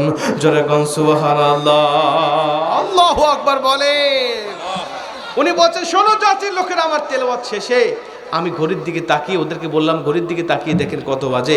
সবাই আমাকে বলছেন যে আমরা খ্রিস্টানের তেলাওয়াতের সময় বারবার ঘড়ি দেখেছি, কখন তার সময় শেষ হবে। হিন্দুর বেলায় একই রকম, বৌদ্ধের বেলায় একই রকম, প্রত্যেকটা ধর্ম আমাদের বিরক্ত ধরা দিয়েছে। এমন বলো যে তেলাওয়াতের সময় পেলে 2 মিনিট, পার করলে 45 মিনিট। তোমার সৃষ্টিকর্তার কসম করে বলছি, আমি তোমার তেলাওয়াত শুনে আমার মনে হচ্ছে এখনো তোমার নির্ধারিত সময়ই যেন শেষ হয় নাই। যেরকম সুবহানাল্লাহ। ওই মুরব্বী পরিচালক এসে তার হাতটা ধরে রাখ দিয়ে বলেন, কারি আব্দুল বাসিত, তোমাকে একটা কথা বলতে চাই। আমি আজকের বিচারক পরিচালক কি রায় দিবে না দিবে আমি তোমাকে বলতে পারি না, তবে আমি পরিচালক হিসাবে, প্রধান পরিচালক হিসেবে তোমাকে রায় দিচ্ছি। আজকে এই কিতাবের তেলাওয়াতটা শোনার পরে আমার কাছে মনে হয়েছে যে কিতাব মানুষের জ্ঞান ভুলায় দেয়, হেদাহিত জ্ঞান ভুলায় দেয়, টাইম সম্বন্ধের জ্ঞান ভুলায় দেয়, ঘন্টার পর ঘন্টা বিরক্তহীনভাবে বসায় রাখতে পারে, এই কিতাব আর যাই হোক কোনো মানুষ রচনা করতে পারে না। জোরে কোন সুবহানাল্লাহ। এই কিতাব রচনা করেছেন যিনি, আমার সৃষ্টিকর্তা তিনি। অতএব ওই সৃষ্টিকর্তা যে ধর্মের কথা বলছে, ইন্না দীনা ইনদাল্লাহিল ইসলাম, ওই ধর্মটাই সত্য ধর্ম। বাপ দাদার ধর্ম ছেড়ে দিলাম, তুমি সর্বপ্রথম আমাকে কালেমা পড়াইয়া মুসলমান বানায় দাও। এখন বলেন ভাই, এই কুরআনুল কারীম, উনি বলছেন উনাকে মুসলমান বানানোর পরে আমার হাতে হাত রেখে ওই কনফারেন্স শেষে 10,000 মানুষ কালেমা পড়ে মুসলমান হয়েছিল। বলেন তো কুরআনুল কারীমের ক্ষমতা আছে না নাই? এখন বলেন কুরআনুল কারীমের জীবন্ত মুআজিজা আছে না নাই? আচ্ছা, এই কুরআনুল কারীমের ক্ষমতা আছে। কুরআনুল কারীম, এই ক্ষমতাধর কুরআনুল কারীমের সাথে যদি আমি থাকি, বলেন আমার ক্ষমতা বাড়বে নাকি কমবে? বাড়বে। এই কুরআনুল কারীমের সাথে যদি আমার দেশ থাকে, কুরআনুল কারীম যদি আমার দেশ যদি কোরআন দিয়ে চলে, তাহলে আমার দেশের ক্ষমতা বাড়বে নাকি কমবে? বাড়বে। জোরে কোন, বাড়বে নাকি কমবে? বাড়বে। তাহলে কোরআন দিয়ে দেশ পরিচালনা করার দরকার আছে না নাই? আছে।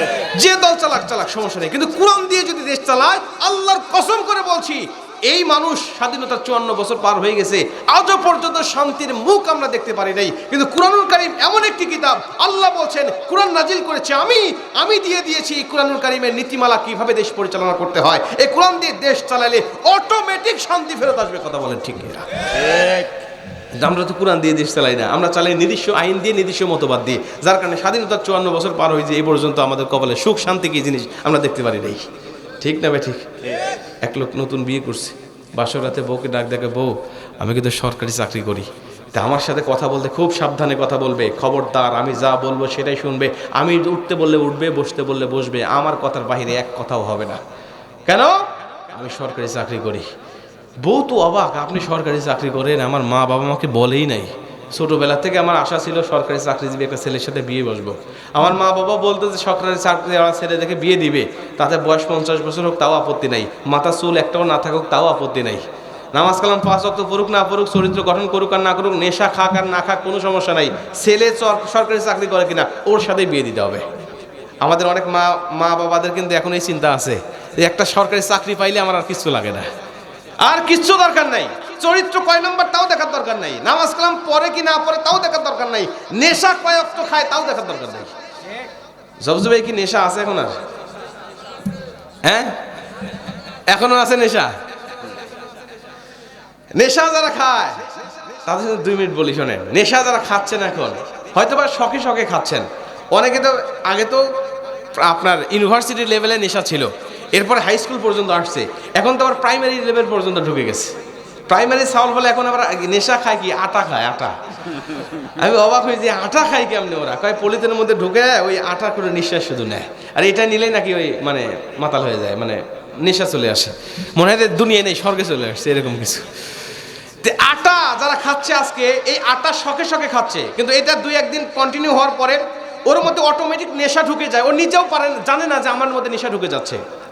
সিগারেট, বিড়ি এগুলো মানুষ শখে শখে খায় বা বন্ধুর পাল্লায় পরে 2-1 দিন খায়, এরপরে এমন অবস্থা হয়ে যায় ও নেশা ছাড়তে চাইলে কি হবে? নেশাও কে আর ছাড়ে না।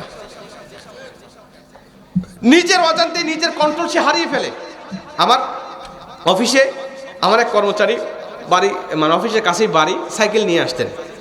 তো সাইকেল নিয়ে আসার কারণে কয়েকদিন মানে মাস দেড়েক হবে, এর মধ্যে দেখলাম ওই ছেলেটার না মাহফিলের সিজনের আগে 2-3 মাস হবে, একটা চোর এসে ওই সাইকেলটা নিয়ে চলে গেছে। তো আমরা সিসি ক্যামেরা দেখলাম ওপেন করে, দেখার পরে আমাদের অফিসিয়াল ফেসবুক থেকে ওর পোস্ট করা হলো যে চোরকে চেনেন কিনা। তো অনেকেই চিনে ফেলছে, কয় হুজুর এ তো জাহাঙ্গীর চোর। জাহাঙ্গীর চোরের নাম দিয়ে মানে কোথায় বাড়ি, এই চাটমোহর আপনার কি বলে ধরইল ওই পাশে বাড়ি। তো তখন কি করা যায়, জাহাঙ্গীর চোরকে খোঁজার জন্য চলে গেলাম আমি আরও কয়েকজন গিয়ে। যা দেখি যে চোর মানে চুরি করে সাইকেল বিক্রি করে ওই টাকা দিয়ে নেশা কিনে খায় একবার বেহুশ হয়ে আছে। তো দরজায় নক করলাম, উঠে আসলো। বললাম সাইকেল কই? কয় রেল বাজার ভাঙড়ির দোকানে বিক্রি করে দিছি। কয় টাকা বিক্রি করছিস? কয় 600 টাকা বিক্রি করছি। চল যাই সাইকেলের কাছে নিয়ে আসি, গরিব মানুষ তো, ওই ছেলেটা গরিব মানুষ, চল সাইকেলকে নিয়ে আসি। যা দেখলাম যে সাইকেল ওর দোকানেই আছে, এখনও বিক্রি করে নেই ভাঙড়িওয়ালা, মানে অন্য জায়গায় দেয় নেই। তো সাইকেলটা নিয়ে ওকে দিলাম। নেওয়ার পর এখন চিন্তা করলাম, মানে যখন ওর বাড়ি থেকে নিয়ে আসতেছিলাম তখন ওর বাড়িতে ভাই আছে, ভাবি আছে, আরও অনেকেই আছে। বললাম মানে ওকে ধমকাচ্ছিল আমার আশেপাশে যারা ছিল, বলছে হুজুর ওকে নিয়ে যান তো, ওকে মারেন ফাটান যা করান তা করেন, কিন্তু বাইরে যা করেন বাড়িতে কিছু করেন না। তখন বুঝতে পারলাম যে ওর প্রতি সবাই রাগ। তো ওকে চিন্তা করলাম একে যদি এমনি ছেড়ে দেই, সাতাক যদি অন্য কেউ মারে তাহলে তো দোষ হবে আমাদের, কি কাম আছে থানায় জমা দেই। তো থানায় জমা দিছি। জমা দেওয়ার পরে অনেক দূর চলে আসছে। পুলিশ বললো যে হুজুর কোন মামলা টামলা দিবেন কিনা। বলে মামলা দেওয়ার দরকার নেই, যে পরিবারের অবস্থা দেখলাম ওর মামলা কেউ ভাঙাতে আসবে না, বা ওর যাবেনও কেউ ধরতে আসবে না, ওকে যা আছে আপনারা এভাবে রেখে মেখে ছেড়ে দিয়ে। বলছেন হুজুর আপনারা মামলা না দিলে কি হবে, ওর নামে অনেক মামলা আছে, আমরা ওই মামলায় ঢুকাই দেবো। যা করার দরকার আপনারা করেন। এখন চলে আসছে কিছুক্ষণ দূরে, ও আসার সময় বললাম তুই কিছু খাবি? কয় না কিছু খাবো না। বললাম তোর বাড়িতে যে অবস্থা, তোর তো খাবার টাবারও দিবে না, তো কিছু লাগলে বল। কয় না হুজুর কিছু লাগবে না। রুটি মুটি কলা টলা যা আছে কিনে দিয়ে আসলাম। আর বললাম এগুলো হবে? হুজুর আমার এগুলো কিচ্ছু লাগবে না, যদি পারেন আমাকে একটা পাতা দিয়ে যান। আমি তখনও বুঝি নাই যে পাতা কি জিনিস, সত্যি কথা বলতে তখনও বুঝি নাই পাতা কি জিনিস। তখন আমি চলে আসতেছি, আসার পরে 1 কিলো 1.5 কিলো চলে আসছে। তখন হুজুর পুলিশ ফোন দিয়েছে আমাকে, নাম্বার রেখে দিয়েছিল, ফোন দিয়েছে হুজুর কোথায়? বললাম আসি পাশেই। ওই একটু দ্রুত আসেন। তোর সাথে মারা গেল না কি হইলো? তাড়াতাড়ি করে আসি, দেখি যে মেজে যে ইতে রাখছে, মেজেতে শুয়ে থেকে মানে মুখ দিয়ে ওই লালা পড়তেছে, থুপটি উঠতেছে। এখন আমি তো দেখে তো অবাক, মানে একবারে মারা যাওয়ার মতো অবস্থা। পুলিশ আমার অবস্থা দেখে পুলিশ বলছে হুজুর টেনশন করেন না, দেখেন কি করি। তা পুলিশ যা জিজ্ঞেস করছে এই জাহাঙ্গীর ওঠ। বলছে কি? কছে তোর এই অবস্থা, তোকে ভালো করতে হলে কি করতে হবে? কয় স্যার আমাকে 2টা পাতা দেন, এই 2টি পাতা দিলে আমার ঠিক হয়ে যাবে। কয় 2টি পাতা তুই কি করবি? কয় এখন একটা খাবো, আর কালকে কারাগারে যখন চালান দিবেন তখন একটা খাবো। তোর খাবার দাবার কিছু লাগবে না? কয় না হুজুর। কছে স্যার কিচ্ছু লাগবে না, আমাকে 2টা পাতা দেন, আমি সব ঠিক হয়ে যাবো। আমি বললাম স্যার পাতা কি জিনিস? হুজুর একটু দাঁড়ান, পাতা কি জিনিস আপনি তো মৌলবী মানুষ, সব জায়গায় বলে দেবেন না, আপনি এই কথাটা কাউকে বললেন না। এটা করে ভিতরে ঢুকে মানে কাগজে জড়ানো 2টা পাতা নিয়ে আসছে, মানে কাগজের পাতায় জড়ানো, ওই যে আমাদের বাদাম কিনলে যে সিভিডে ই দেয় না, বিট লবণ দেয়, ওই রকম পাতায় জড়ানো 2টা পাতা নিয়ে আসছে। নিয়ে এসে একটা পাতা দিছে, ও শুয়েছিল, মুখ দিয়ে লালা পড়তেছে, একদম বাস্তব কথা বলতে মুখ দিয়ে লালা পড়তেছে। ওই মানুষটা বসে গেছে, বসে যে আগুন ধরায়া ওই পাতা খাইছে। খাওয়ার পরে বিশ্বাস করেন এতক্ষণ মনে হচ্ছিল যে ওর কানে মনে হয় কালেমার তাল কিনতে লাগবে, যায় অবস্থা। এখন ওইটা খাওয়ার পরে কি শক্তি আর কি মানে বাহাদুরি, মনে হচ্ছে যে একেবারে 16 বছরের যুবক হয়ে গেছে সে। এখন বলছে হুজুর, আমাকে পুলিশ বলছে হুজুর এটা হলো তার নেশা খাইছিল, ওই সাইকেল বিক্রি করে নেশা কিনে খাইছিল, এতক্ষণ ওর নেশাটা কাটিয়ে গেছে। যে কাটিয়ে যাওয়ার কারণে এখন ওর এই অবস্থা, আর এখন নেশা খাইছে, ও শক্তিশালী হয়ে গেছে। ও যতদিন বাঁচবে ততদিন ওর নেশা খাইতেই হবে, নেশা না খাইলে ও আর বাঁচবে না, ওইভাবে আস্তে আস্তে ধুকে ধুকে মারা যাবে। বিশ্বাস করেন ভাই, আপনারা অনেকে হাসতেছেন, আমি অবাক হয়ে দেখলাম যে এই জাহাঙ্গীর চোর ও যে নেশার যে স্তরে পৌঁছাইছে, যে স্টেপে পৌঁছাইছে, এখন ওকে বাঁচতে হলে নেশা খাইতে হবে, আর নেশা খাইতে হলে ওকে চুরি করতেই হবে। তাতে সাইকেল পাক, ওই কলা পাক, কদু পাক আর কচু পাক, এগুলো চুরি করে হলেও তাকে নেশার টাকা জোগাড় করতেই হবে। কথা কোন ঠিক কিনা? কিন্তু খোঁজ নিয়ে দেখেন ওই জাহাঙ্গীর চোর যখন প্রথম নেশা খাওয়া শিখছিল, তখন কিন্তু ওই প্রফেশনাল ভাবে ওইভাবে নেশা করা শিখে নাই। ওর একজন বন্ধু ওই আপনাদের মতো পাল্লায় পড়ে যেমন আপনারা খান বা শখে শখে দুই একদিন খান, ওই জাহাঙ্গীর তোরা শখে শখে একদিন দুই দিন খাইছে বা বন্ধুদের পাল্লায় খাইছে, ভাবতো যে নিজেকে কন্ট্রোল করতে পারবো, আমি যখন ছেড়ে দেবো তখন আর খাবো না। কিন্তু এমন স্তরে চলে আসছে এখন নেশা ও ছাড়তে চাইলে কি হবে, নেশা জাহাঙ্গীরকে আর ছাড়তেছে না। আপনারা যারা খাচ্ছেন এমন একটা পর্যায়ে চলে আসবে দেখবেন আপনি নেশা ছাড়তে কি চাইলে কি হবে, আপনাকে নেশা ছাড়বে না। এই জন্য যারা আছেন যুবক ভাইরা, আপনার মহামূল্যবান জীবন, আপনার মহামূল্যবান সময়, এই সময়টা আপনি নষ্ট করেন না, এই সোনালী জীবনটাকে আপনি নষ্ট করেন না নেশার পাল্লায়। যারা নেশা খায় তারা একদিন যদি ভুল বোঝে নিজেকে তওবা করে ফিরে নিয়ে আসে, আল্লাহ হয়তো বা তার তওবার কোয়ালিটিতে তাকে ক্ষমা করতে পারে, কিন্তু তার দেহ, তার শরীর, তার স্বাস্থ্য যে ক্ষতি আপনি করে ফেলেছেন, এই শরীর, স্বাস্থ্য আর দেহ আপনাকে আজীবন ক্ষমা করবে না, আজীবন ক্ষমা করবে না। এমনকি আপনার স্ত্রীও আপনাকে ক্ষমা করবে না। নিচে নামলাম না, মুরব্বীরা আছে বিদায়, খবরদার নেশা থেকে বিরত থাকবেন। আল্লাহ পাক আমাদের তৌফিক দান করুক, জোরে বলেন আমিন। আরেকটু জোরে বলেন আমিন। আচ্ছা, শেষ করে দেব না? 12:30 বেজে গেছে, তার তো কথা বলা যাবে না। হানিফ ভাই তাওয়ার হয়ে গেছে? আচ্ছা নিয়ে আসেন, তাওয়ার একটা নিয়ে আসেন যান। হ্যাঁ আচ্ছা নিয়ে আসেন না, তারপর নিয়ে আসেন।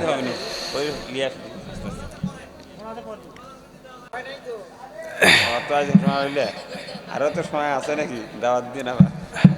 8টা কয়টা হয়েছে? 4টা হয়েছে। 4টা বলতে 2 ঘন্টা গেছে, আর 4টা বলতে আর 2 ঘন্টা যাবে। হ্যাঁ সাহস আছে আপনাদের? সাহস আছে? আরো 2 ঘন্টা থাকার সাহস আছে? দেখি হাত তোলেন, দেখি কার কার সাহস আছে। মাশাআল্লাহ, লিল্লাহি তাকবীর। থাকেন আর 2 ঘন্টা থাকেন, আমি একটু পরে চলে যাব। আল্লাহ পাক আমাদের এই ভালোবাসা, এই আবেগ জান্নাত পর্যন্ত কবুল করুক, জোরে বলেন আমিন। আচ্ছা 2 ঘন্টা লাগবে না, আমি 2-4 মিনিটের মধ্যে বলে শেষ করে দিচ্ছি, যাতে আপনাদের তৃপ্তি যাতে হয়, তৃপ্তি না নষ্ট হয়। আসেন তাহলে 4 নম্বর বলতেছিলাম, আল্লাহর নবীর উপরে নাজিল হওয়া কুরআনুল কারীমের মুআজিজা দেখে, এটা দেখে তারা ইসলাম ধর্ম গ্রহণ করছে। 5 নম্বরে রাসূল সাল্লাল্লাহু আলাইহি ওয়াসাল্লামের বর্ণিত বিভিন্ন বিজ্ঞান ভিত্তিক হাদিস দেখে তারা কালেমা পড়ে মুসলমান হচ্ছে। বিজ্ঞান ভিত্তিক হাদিস, নবীজি আজকে থেকে 1450 বছর আগে যা কিছু বলে গেছে, আজকে বিজ্ঞানরা গবেষণা করে দেখতেছে যে ওইগুলো 1450 বছর আগে নবী বলে গেছে, আর এইগুলো এখন বর্তমান গবেষণা করতে আমাদের ঘাম ছুটে যাচ্ছে, কোটি কোটি লক্ষ লক্ষ টাকার যন্ত্রপাতি দিয়ে আমাদেরকে এগুলো রিসার্চ করতে হচ্ছে, গবেষণা করতে হচ্ছে। যেরকম সুবহানাল্লাহ। তখন তারা দেখতেছেন নিশ্চিত এগুলো মন গড়া কোনো কথা নবীজি বলে নাই, নিশ্চিত সত্য কথা বলে গেছে। অতএব বাপ দাদার ধর্ম ছেড়ে দিয়ে নবীজির হাত থেকে কালেমা পড়ে মুসলমান হয়ে গেছে। এখন নবীজির আদর্শকে গ্রহণ করে তারা মুসলমান হয়ে যাচ্ছে, তখনও হয়েছে, এখনো হচ্ছে। প্রিয় ভাই আমার, এটা হলো 5 নম্বরে। 6 নম্বরে নবীজি সাল্লাল্লাহু আলাইহি সাল্লাম যে নারীদেরকে যে সম্মান দিয়েছেন, নারীদেরকে যে অধিকার দিয়েছেন, এই অধিকার ইসলাম ছাড়া নারীদেরকে অন্য কেউ দিতে পারে না। ইসলাম ছাড়া, নবীজি ছাড়া, নবীজির আগে নারীদের সম্মান কি ছিল? নারীরা জন্মগ্রহণ করলে বাবা জীবন্ত মেয়েকে কবর দিয়ে ফেলে দিত, জীবন্ত মেয়েকে মাটিতে পুঁতে ফেলে দিত। নারীরা ভোগের সামগ্রী ছিল, টাকা পয়সা হাওলাত নিত স্বামীর কাছ থেকে, বাবার কাছ থেকে। যদি না দিতে পারতো তার বাড়ির বউকে, তার বাড়ির মেয়েকে ধরে নিয়ে এসে প্রকাশ্যে তারা ধর্ষণ করতো, কোনো বিচার আদালত কিছু হতো না। মেয়েকে ধর্ষণ করছে, কিসের বিচার? ও তো মানুষই না, মেয়েদেরকে মানুষই মনে করতো না, মেয়েদের কোনো সম্মান ছিল না। মহান আল্লাহ রব্বুল আলামিন তাদের সম্মানে এতটাই বাড়িয়ে দিলেন, আল্লাহ পাক তার হাবিবের মাধ্যমে। আজকে মেয়েরা, আজকে থেকে কিছুদিন আগেও মেয়েদের বিভিন্ন বিধর্মীরা, হিন্দুরা কি করতো? স্বামী মারা গেলে স্ত্রী দেখে সেই একই চিতায় তাদেরকে পুরাই দিয়ে দিত, সতীদাহ বলতো তারা। ইসলাম এটাকে নিষেধ করেছেন, ইসলাম এটাকে তুলে দিয়েছেন, নারীদের মর্যাদা দিয়েছেন। আর ইসলাম এই নারীদের মর্যাদা দেওয়ার কারণে বিভিন্ন বিধর্মীরা দেখতেছে ইসলাম ধর্মে নারীর এত সম্মান, মা হিসাবে সম্মান, স্ত্রী হিসাবে সম্মান, মেয়ে হিসাবে সম্মান, বোন হিসাবে সম্মান, মা একজন মেয়ের কত সম্মান। কারণ তারা দেখতেছে যে নিশ্চিত এই ধর্মটাই সত্য ধর্ম, বাপ দাদার ধর্ম ছেড়ে দিয়ে দলে দলে কালেমা পড়ে মুসলমান হয়ে যাচ্ছে। যেরকম সুবহানাল্লাহ। 7 নম্বরে নবীজির স্যাক্রিফাইস, নবীজির স্যাক্রিফাইস দেখে কালেমা পড়ে মুসলমান হচ্ছে। স্যাক্রিফাইসটা কি? কত স্যাক্রিফাইস আছে আপনারা জানেন, নবীজির স্যাক্রিফাইসের কোনো শেষ ছিল না। হুদাইবিয়ার সন্ধির কথা আপনারা অনেকেই জানেন। 6ষ্ঠ হিজরিতে হুদাইবিয়ার সন্ধি হয়েছিল, নবীজি হুদাইবিয়ার সন্ধি করেছিলেন কাফের মুশরিকদের সাথে। হুদাইবিয়ার সন্ধির আগে তিনি স্বপ্ন দেখতেছিলেন যে তিনি সাহাবীদেরকে নিয়ে ওমরা পালন করছেন। ওমরা পালন করার রীতিনীতিগুলো যখন দেখতেছিলেন, নবীজির স্বপ্নগুলো হলো ওহী। তখন নবীজি চিন্তা করলেন নিশ্চিত আল্লাহ আমাকে উমরার ইঙ্গিত দিচ্ছেন, বিদেশ স্বপ্ন দেখিয়েছেন। তখন সাহাবীদেরকে বলতেন, সাহাবীরা তোমরা তো হিজরত করে শত শত মানুষ চলে আসছো মক্কা থেকে মদিনায়, আসো সুসংবাদ আসে, আল্লাহ আমাদেরকে উমরার ইঙ্গিত দিয়েছে, আমরা এখন মদিনা থেকে আমাদের সেই পুরানো মাতৃভূমিতে যাব, মক্কাতুল মুআজ্জামা জিয়ারত করে আমরা উমরা পালন করে আসব। তোমরা কে কে যাবে বলো? সব সাহাবীদের মনে তো আনন্দের জোয়ার হারে, আমরা কয়েক বছর আগে চলে আসছি মক্কা থেকে মদিনায়, আর এখন আমরা আবার মক্কায় যাব, মাতৃভূমিতে যাব, সবারই খুশির জোয়ার। নবীজি বলতে দেরি 1400 সাহাবী একসাথে উমরার জন্য রেডি হতে সময় লাগে নাই। তারা উমরার জন্য রেডি হয়ে গেছে, আসতেছেন। আসতে আসতে হুদাইবিয়া নামক স্থানে যখন চলে আসছে, তখন কাফের মুশরিকরা নবীজিকে বাধা দিলেন, নবীজি যাইতে পারবেন না উমরা করার জন্য, উমরার জন্য যাইতে পারবেন না, যদি যান রক্তক্ষয়ী যুদ্ধ হবে, মুসলমানদেরকে একটাকেও আস্থা রাখা হবে না। নবীজি বলেন, আমরা শান্তশিষ্টভাবে উমরা করে চলে আসবো, তোমাদের কোনো ক্ষতি করব না। তখন ওরা বলছেন, না, কোনোভাবে যেতে দেওয়া হবে না। তখন নবীজি সাল্লাল্লাহু আলাইহি ওয়াসাল্লাম কি করলেন? ওসমান রাদিয়াল্লাহু তাআলাকে পাঠালেন, তুমি যাও, গিয়ে একটু অনুমতি নিয়ে আসো। কাফের মুশরিকরা এরা যারা আছে, এরা তো সব সামসা, আর নেতার থেকে সামসার পাওয়ার বেশি হয়, তো এদের সাথে কথা বলে লাভ নাই, তুমি নেতার কাছে যাও, গিয়ে বলো যে আমরা হুদাইবিয়া নামক, আমরা এখানে আছি, আমরা যাব, শুধু উমরা করবো, শান্তশিষ্টভাবে চলে আসবো, কারো কোনো ক্ষতিও করবো না, কারোর সাথে কোনো তর্ক করবো না। তখন ওসমান রাদিয়াল্লাহু তাআলা যখন নেতার কাছে পারমিশন আনতে গেছেন, তখন অনুমতি তো দেয়ই নাই এবং তাকে ছাড়েও নাই। 1 দিন 2 দিন 3 দিন পর্যন্ত ওসমান রাদিয়াল্লাহু তাআলাকে আটকায় রাখছেন। 3 দিন পর্যন্ত যখন তাকে ছাড়া নাই, এদিকে গুজব রুটে গেল যে কুতিলা ওসমান রাদিয়াল্লাহু তাআলাকে হত্যা করা হয়েছে। তখন সাহাবীদের মনে তো রাগ, এমনিতেই আমাদের উমরা করতে দিচ্ছে না, তারপর আমাদের ভাইকে পাঠাইছি সমঝোতার জন্য, আর তাকে হত্যা করেছেন। তখন তারা একজন আরেকজনের হাতে হাত রেখে বায়াত গ্রহণ করলেন, শপথ গ্রহণ করলেন। ইন্নাল্লাযীনা ইউবাইউনাকা ইন্নামা ইউবাইউনাল্লাহ, সূরাতুল ফাতহের মধ্যে আল্লাহ পাক বর্ণনা করেছেন। একজন আরেকজনের হাতে দিয়ে শপথ গ্রহণ করলেন যে আচ্ছা, আমার ভাই উসমানের হত্যার প্রতিবাদ যতক্ষণ পর্যন্ত প্রতিশোধ না নিতে পারবো, ততক্ষণ পর্যন্ত ঘরে ফেরত যাব না। যখন একজন মুসলমান আরেকজন এরকম শক্ত শপথ যখন তারা দেখলো, তারা চিন্তা করলো সর্বনাশ। এই মুসলমানের ইতিহাসটা আমরা জানি, বদরের যুদ্ধে এই মুসলমান 313 জন ছিল, আর আমরা ছিলাম 1000-এর অধিক, তাই পারি নাই। তো এই মুসলমান এখন আসছে 1400 জন, এদের সাথে আমরা কেমনে পারবো? কি করা যায়? মানে পিঠ বাঁচাইতে হবে। তখন তারা বললেন, তাহলে তো আমরা তোমার সাথে একটা সন্ধি করি, চুক্তি করি, যে সন্ধিটাকে হুদাইবিয়ার সন্ধি বলা হয়।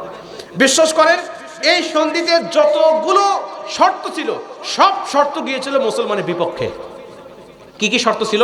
প্রথম নম্বর শর্ত ছিল যে নবীজি সাল্লাল্লাহু আলাইহি ওয়াসাল্লামের সাথে যে চিঠিটা লেখা হবে যে মিম মুহাম্মাদুর রাসূলুল্লাহ, ওই কাফের বলছেন যে তোমার নামের পাশে রাসূলুল্লাহ থাকবে না, তুমি লিখবে মুহাম্মদ বিন আব্দুল্লাহ। তোমাকে যদি রাসূলুল্লাহ মেনেই নেই, তাহলে তো তোমার সাথে যুদ্ধ কিসের, শত্রুতা কিসের? তোমাকে তো মেনে নিলাম তুমি রাসূল, তোমাকে রাসূল মানি না বিধাইতে এত যুদ্ধ, এত তর্ক, এত তোমার বিরোধিতা। তুমি লিখবে মিম মুহাম্মাদুন আব্দুল্লাহ, তুমি মুহাম্মদ ইবনে আব্দুল্লাহ লিখবে, রাসূলুল্লাহ লিখতে পারবে না। নবীজি বলছেন ঠিক আছে, রাসূলুল্লাহ লেখার দরকার নাই। আলীকে বলছেন, আলী তুমি কেটে দাও আমার নাম থেকে রাসূলুল্লাহ, তুমি লেখো মুহাম্মদ বিন আব্দুল্লাহ। আলী রাদিয়াল্লাহু আনহু বলেন, হুজুর আপনি বলছেন কি, আপনার নামে থেকে রাসূলুল্লাহ আমি আলী কাটবো? আমার পক্ষে সম্ভব নয়। ওমর রাদিয়াল্লাহু তাআলা আনহু তো বসা থেকে দাঁড়িয়ে গেলেন, বলছেন নবীজি আমি ওমর বেঁচে থাকতে আপনার নামের পাশ থেকে রাসূলুল্লাহ কাটা যাবে, আমি ওমর জীবিত থাকতে আমি সহ্য করতে পারবো না। নবীজি বলছেন, ওমর তুমি বোঝো নাই, তুমি বসো, আমি নবী স্যাক্রিফাইস করছি, তুমি দেখতেছো সামনে কিছু দূর, আর আমি নবী দেখছি মাইলকে মাইল দূর, তুমি একটু মেনে নাও, আমার আল্লাহ এর মাধ্যমে ইসলামের যে বিজয়টা দিবে, তুমি ওমর নিজের চোখে দেখেই সন্তুষ্ট হয়ে যাবে। নবীজি কেটে দিতে বললেন, কেটে দিলেন। 2 নম্বর শর্ত ছিল, মক্কা থেকে কেউ যদি মদিনায় আসে, মক্কা থেকে যদি কেউ মদিনায় আসে তাহলে আমাদেরকে ফেরত দিতে হবে, কিন্তু মদিনায় থেকে কেউ যদি মক্কায় যায় তাহলে তাকে আমরা ফেরত দিতে পারবো না। এটাও মুসলমানের বিপক্ষে। নবীজি বলছে তুমি ঠিক আছে এটাও লিখে নাও যে হ্যাঁ, মদিনায় থেকে কেউ মক্কায় গেলে তাকে ফেরত দেওয়া লাগবে না, কিন্তু মদিনা থেকে যদি কেউ মক্কায় যায় ফেরত দিতে হবে না, কিন্তু মক্কা থেকে যদি কেউ মদিনায় আসে আমরা তাদেরকে ফেরত দিয়ে দেবো। সব সাহাবীদের বিপক্ষে যাচ্ছে। নবী সাল্লাল্লাহু আলাইহি ওয়াসাল্লাম বলছে কেটে দাও, তুমি লিখে নাও, শুধু চুক্তিটা হোক যে 10 বছর কোনো যুদ্ধ হবে না, 10 বছর যুদ্ধ বিরতি অবস্থায় থাকবো, দেখো তারপরে আমি নবীজি কি করি। সব চুক্তি মেনে নিলেন। আল্লাহ পাক এই চুক্তিটাকে এতই পছন্দ করলেন, আল্লাহ পাক প্রকাশ্য বিজয় বলে ঘোষণা দিলেন, ইন্না ফাতাহনা লাকা ফাতহাম মুবিনা। আল্লাহ একটা সূরা নাজিল করে দিলেন, সূরাতুল ফাত। নবীজি এটা চুক্তি ছিল না, এটা হুদাইবিয়ার সন্ধি ছিল না, এটা ছিল আপনার ইসলামের প্রকাশ্য বিজয়। জোরে কোন সুবহানাল্লাহ। কি বিজয় ছিল? 6ষ্ঠ হিজরিতে সন্ধি হলো, 10ম হিজরিতে নবীজি 10,000 সাহাবী নিয়ে বিনা যুদ্ধে মক্কা বিজয় করে তিনি মক্কায় প্রবেশ করলেন। জোরে কোন আল্লাহু আকবার। মুসলমান ভাইরা আমার লক্ষ্য করেন, নবীজি সাল্লাল্লাহু আলাইহি ওয়াসাল্লামের 7 নম্বরে স্যাক্রিফাইস দেখে কালেমা পড়ে মুসলমান হলেন। গোটা পৃথিবীর কাফের মুশরিকরা দেখতেছেন নবীজি যে স্যাক্রিফাইসের মন মানসিকতা আমাদের দেখিয়েছেন, প্রত্যেকটা স্যাক্রিফাইস সাধারণ মানুষের হতে পারে না। নিঃসন্দেহে এটা মক্কা মদিনার, নিঃসন্দেহে এটা সবচেয়ে সত্য মানুষের একটা স্যাক্রিফাইস। অতএব ওই নবীর ধর্মটা সত্য ধর্ম, দেরি নয় বাপদাদার ধর্ম ছেড়ে দিয়ে আমরা কালেমা পড়ে মুসলমান হয়ে গেলাম। জোরে কোন সুবহানাল্লাহ। আরেকটা চমৎকার একটা হাদিস শুনেন আপনারা যারা হজ করেছেন, যারা উমরা করেছেন, তারা তো সরাসরি কাবা ঘরকে দেখেছেন না? আর যারা হজ করেন নাই, উমরা করেন নাই, মোবাইলে বা টেলিভিশনে আপনারা কাবা ঘর দেখেছেন। এখন যে কাবা ঘরের ডিজাইন, এই কাবা ঘরের ডিজাইনটা কিন্তু ইব্রাহিম আলাইহিস সালামের ডিজাইন না। ইব্রাহিম আলাইহিস সালাম যেভাবে কাবা ঘর নির্মাণ করেছিলেন, যে শেপে, যে ডিজাইনে, ওই ডিজাইন আর এই ডিজাইনের মধ্যে মিল নেই। ইব্রাহিম আলাইহিস সালাম, আপনারা জানেন যে প্রত্যেকটা যুগে যুগে বা বিভিন্ন সময়ে কাবা ঘর পুনর্নির্মাণ হয়েছে। এই ঘর তৈরি করেছিলেন সর্বপ্রথম ফেরেশতারা, এরপরে পুনর্নির্মাণ করলেন আদম আলাইহিস সালাম, এরপর নির্মাণ করলেন শীশা আলাইহিস সালাম, এরপর নূহ আলাইহিস সালামের প্লাবনে আবার সেটা বিলুপ্ত হয়ে গেল, আবার পুনর্নির্মাণ হলো। এভাবে পুনর্নির্মাণ হয়েছে একাধিকবার। যেমন আপনাদের ঝবঝবে মসজিদ আগে ছিল টিনের ঘর, এখন পুনর্নির্মাণ হয়ে আপনারা এখন দোতলা মসজিদ করে ফেলছেন। এটা হলো পুনর্নির্মাণ। কিন্তু মসজিদ কিন্তু সেই একটাই মসজিদ, আপনারা শুরু করেছেন যেখানে ওই মসজিদটাই আছে, কিন্তু এটা পুনর্নির্মাণ হয়েছে। এরকম ভাবে কাবা ঘর নির্মাণ হয়েছে, পুনর্নির্মাণ। কিন্তু ইব্রাহিম আলাইহিস সালাম যে ডিজাইন তৈরি করলেন, ওই ডিজাইনটা বিলুপ্ত হলো কখন? নবীজি সাল্লাল্লাহু আলাইহি ওয়াসাল্লামের আগে কুরাইশরা এই কাবা ঘর নির্মাণ করলেন যখন পুনর্নির্মাণ, তখন তারা কুরাইশ হলেও, কাফের মুশরিক হলেও তারা নিয়ত করেছিলেন যে আমাদের এই আল্লাহর ঘরে, আমাদের সৃষ্টিকর্তার ঘরে কোনো হারাম টাকা আমরা লাগাবো না। ঘোষণা করে দিলেও তোমরা সবাই হালাল টাকাগুলো দাও, এই হালাল টাকা দিয়ে যেটুকু ঘর নির্মাণ হবে, যে ডিজাইনে হবে, আমরা ওইটুকু শুধু বানাবো।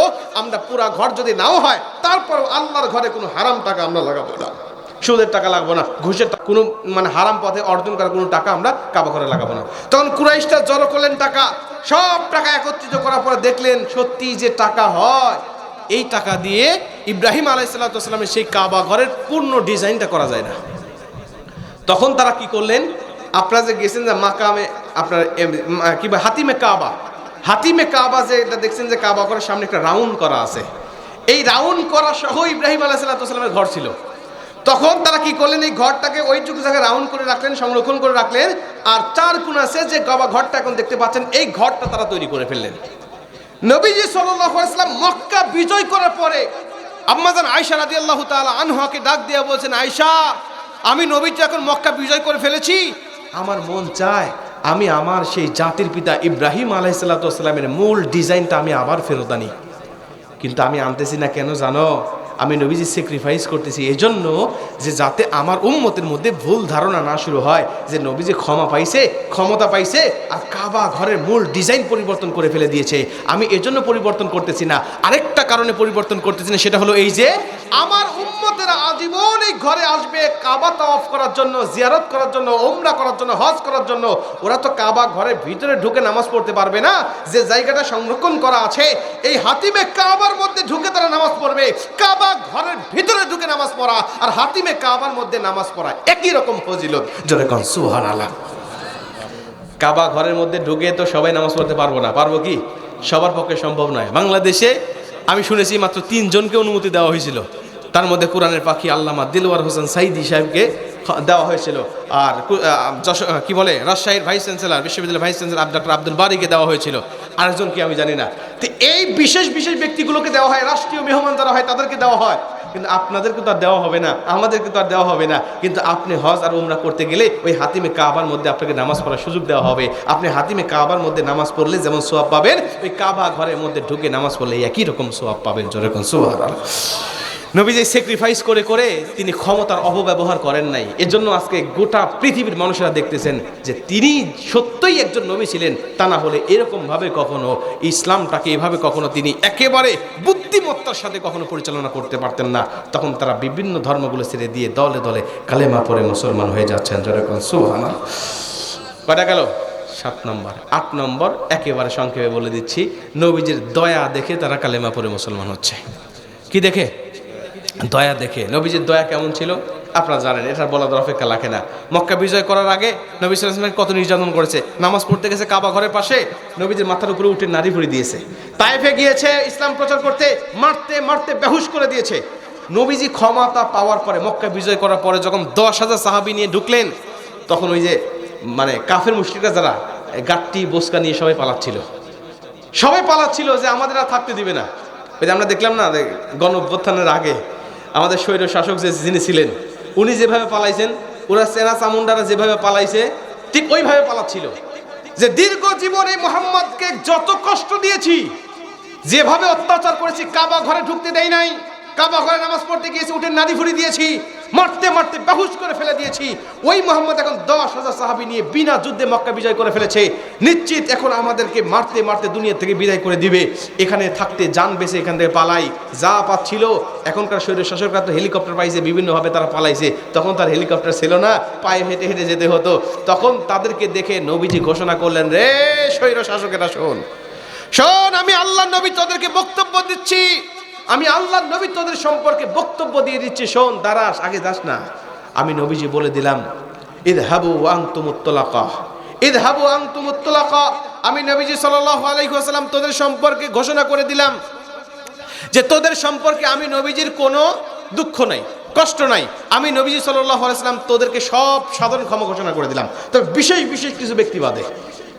এখন আওয়ামী লীগ যারা করতো, সবাই কি এখন পালায় আছে না? অনেকে ভালো মানুষ আছে না, আওয়ামী লীগ করতো, কিন্তু এখন দেখবেন যে তারা আপনাদের উপরে জুলুম করে নাই, নির্যাতন করে নাই, ক্ষমতার অপব্যবহার দেখায় নাই, তো তাদেরকে কি ক্ষমা করে দিয়েছে না? সবাই দেখবেন এখন আপনাদের সাথে কিন্তু মিলেমিশে আছে।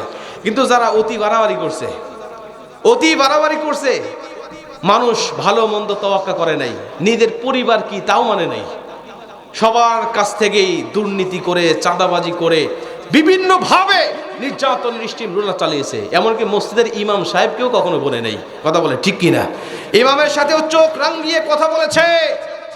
এখন ওই ব্যক্তিদের অস্তিত্বই এখন খুঁজে পাওয়া যাচ্ছে না, কথা বলেন ঠিক কিনা? তো আল্লাহ নবী ওই সমস্ত ব্যক্তিদেরকে ক্ষমা করলেন, আর বাদ বাকি সবাইকে সাধারণ ক্ষমা ঘোষণা করে দিলেন। ক্ষমা ঘোষণা করে দেওয়ার পরে জায়গায় তারা চিন্তা করলেন, নিশ্চিত এমন ক্ষমতাধর ব্যক্তি কখনো, এমন দয়াময় ব্যক্তি কখনো সাধারণ মানুষ হতে পারে না। আজকে চাইলে তিনি আমাদের ক্ষমা না করে মেরে ফেলে দিতে পারতো, আজকে চাইলে আমাদেরকে নির্যাতনের স্টিম রোল চালাতে পারতো, কিন্তু নবীজি তা না করে যেহেতু ক্ষমা করে দিয়েছে, যা দেরি করলাম না, উনি সত্য নবী, ওনার ধর্মই সত্য ধর্ম, দেরি নয়, বাপ দাদার ধর্ম ছেড়ে দিয়ে কালেমা পড়ে মুসলমান হয়ে যান। ইয়ামান থেকে 700 দলের একজন কাফেলা ছিল তখন ওই সময় মক্কায়, 700 জনের একটা কাফেলা ছিল, ওরা কাবা জিয়ারত করার জন্য আসছিল ইয়ামান থেকে, ওরা বিধর্মী ছিল। নবীজির এই ক্ষমার ঘোষণা শুনে ওই 700 জনের কাফেলাও জায়গায় কালেমা পড়ে মুসলমান হয়ে গেলেন। এই ক্ষমার কথাগুলো যখন মানুষেরা জানতেছে, তখন তারা দেখতেছেন না, নিশ্চিত নবীজি সাল্লাল্লাহু আলাইহি ওয়াসাল্লাম সত্য নবী ছিলেন, অতএব ওই সত্য নবীর ধর্ম গ্রহণ করে কালেমা পড়ে আল্লাহ পাক সেই সত্য নবীকে আমাদের উপরে পাঠিয়েছেন। আজকে আমরা মুসলমান হওয়া লাগতেছে না, আল্লাহ আমাদেরকে মুসলমানের ঘরেই পাঠিয়ে দিয়েছেন। আল্লাহ আপনার কপালটাকে পবিত্র রেখে দিয়েছেন, আপনার কখনো শিরিক নাই, কুফরি নাই, আপনি কখনো মূর্তির সামনে আপনার কপালটাকে নত করেন নাই। আপনি যদি আল্লাহর কুদরতি কদমে সেজদা দিয়ে এর শুকরিয়া আদায় করতে থাকেন যে আল্লাহ তুমি আমাকে মুসলমানের ঘরে পাঠিয়েছো, আপনি সারা জীবন সেজদা দিয়েও তার শুকরিয়া আদায় করে শেষ করতে পারবেন না। জোরে কোন সুবহানাল্লাহ। আল্লাহ পাক আমাদেরকে তার নবীর আনুগত্য পরিপূর্ণভাবে করার তৌফিক দান করুক, জোরে বলেন আমিন। বিধর্মীরা মুসলমান হচ্ছে আর আমরা নবীকে আনুগত্য করব। তারা ইসলাম গ্রহণ করছে, ইসলামকে সত্য মনে করে, আমরা সত্য মনে করে আল্লাহ পাকের নবীজি অনুসরণ আর অনুকরণ করতে পারি। আল্লাহ আমাদের দুইটা পুরস্কার দিবেন, 1 নম্বরে আল্লাহ আমাদের ভালোবাসবেন, 2 নম্বরে আল্লাহ পাক আমাদের জীবনে গুনাহগুলো মাফ করে দিবেন। আল্লাহ পাক তার হাবিবকে পরিপূর্ণ অনুসরণ আর অনুকরণ করার তৌফিক আল্লাহ পাক আমাদের দান করুক, জোরে বলেন আমিন।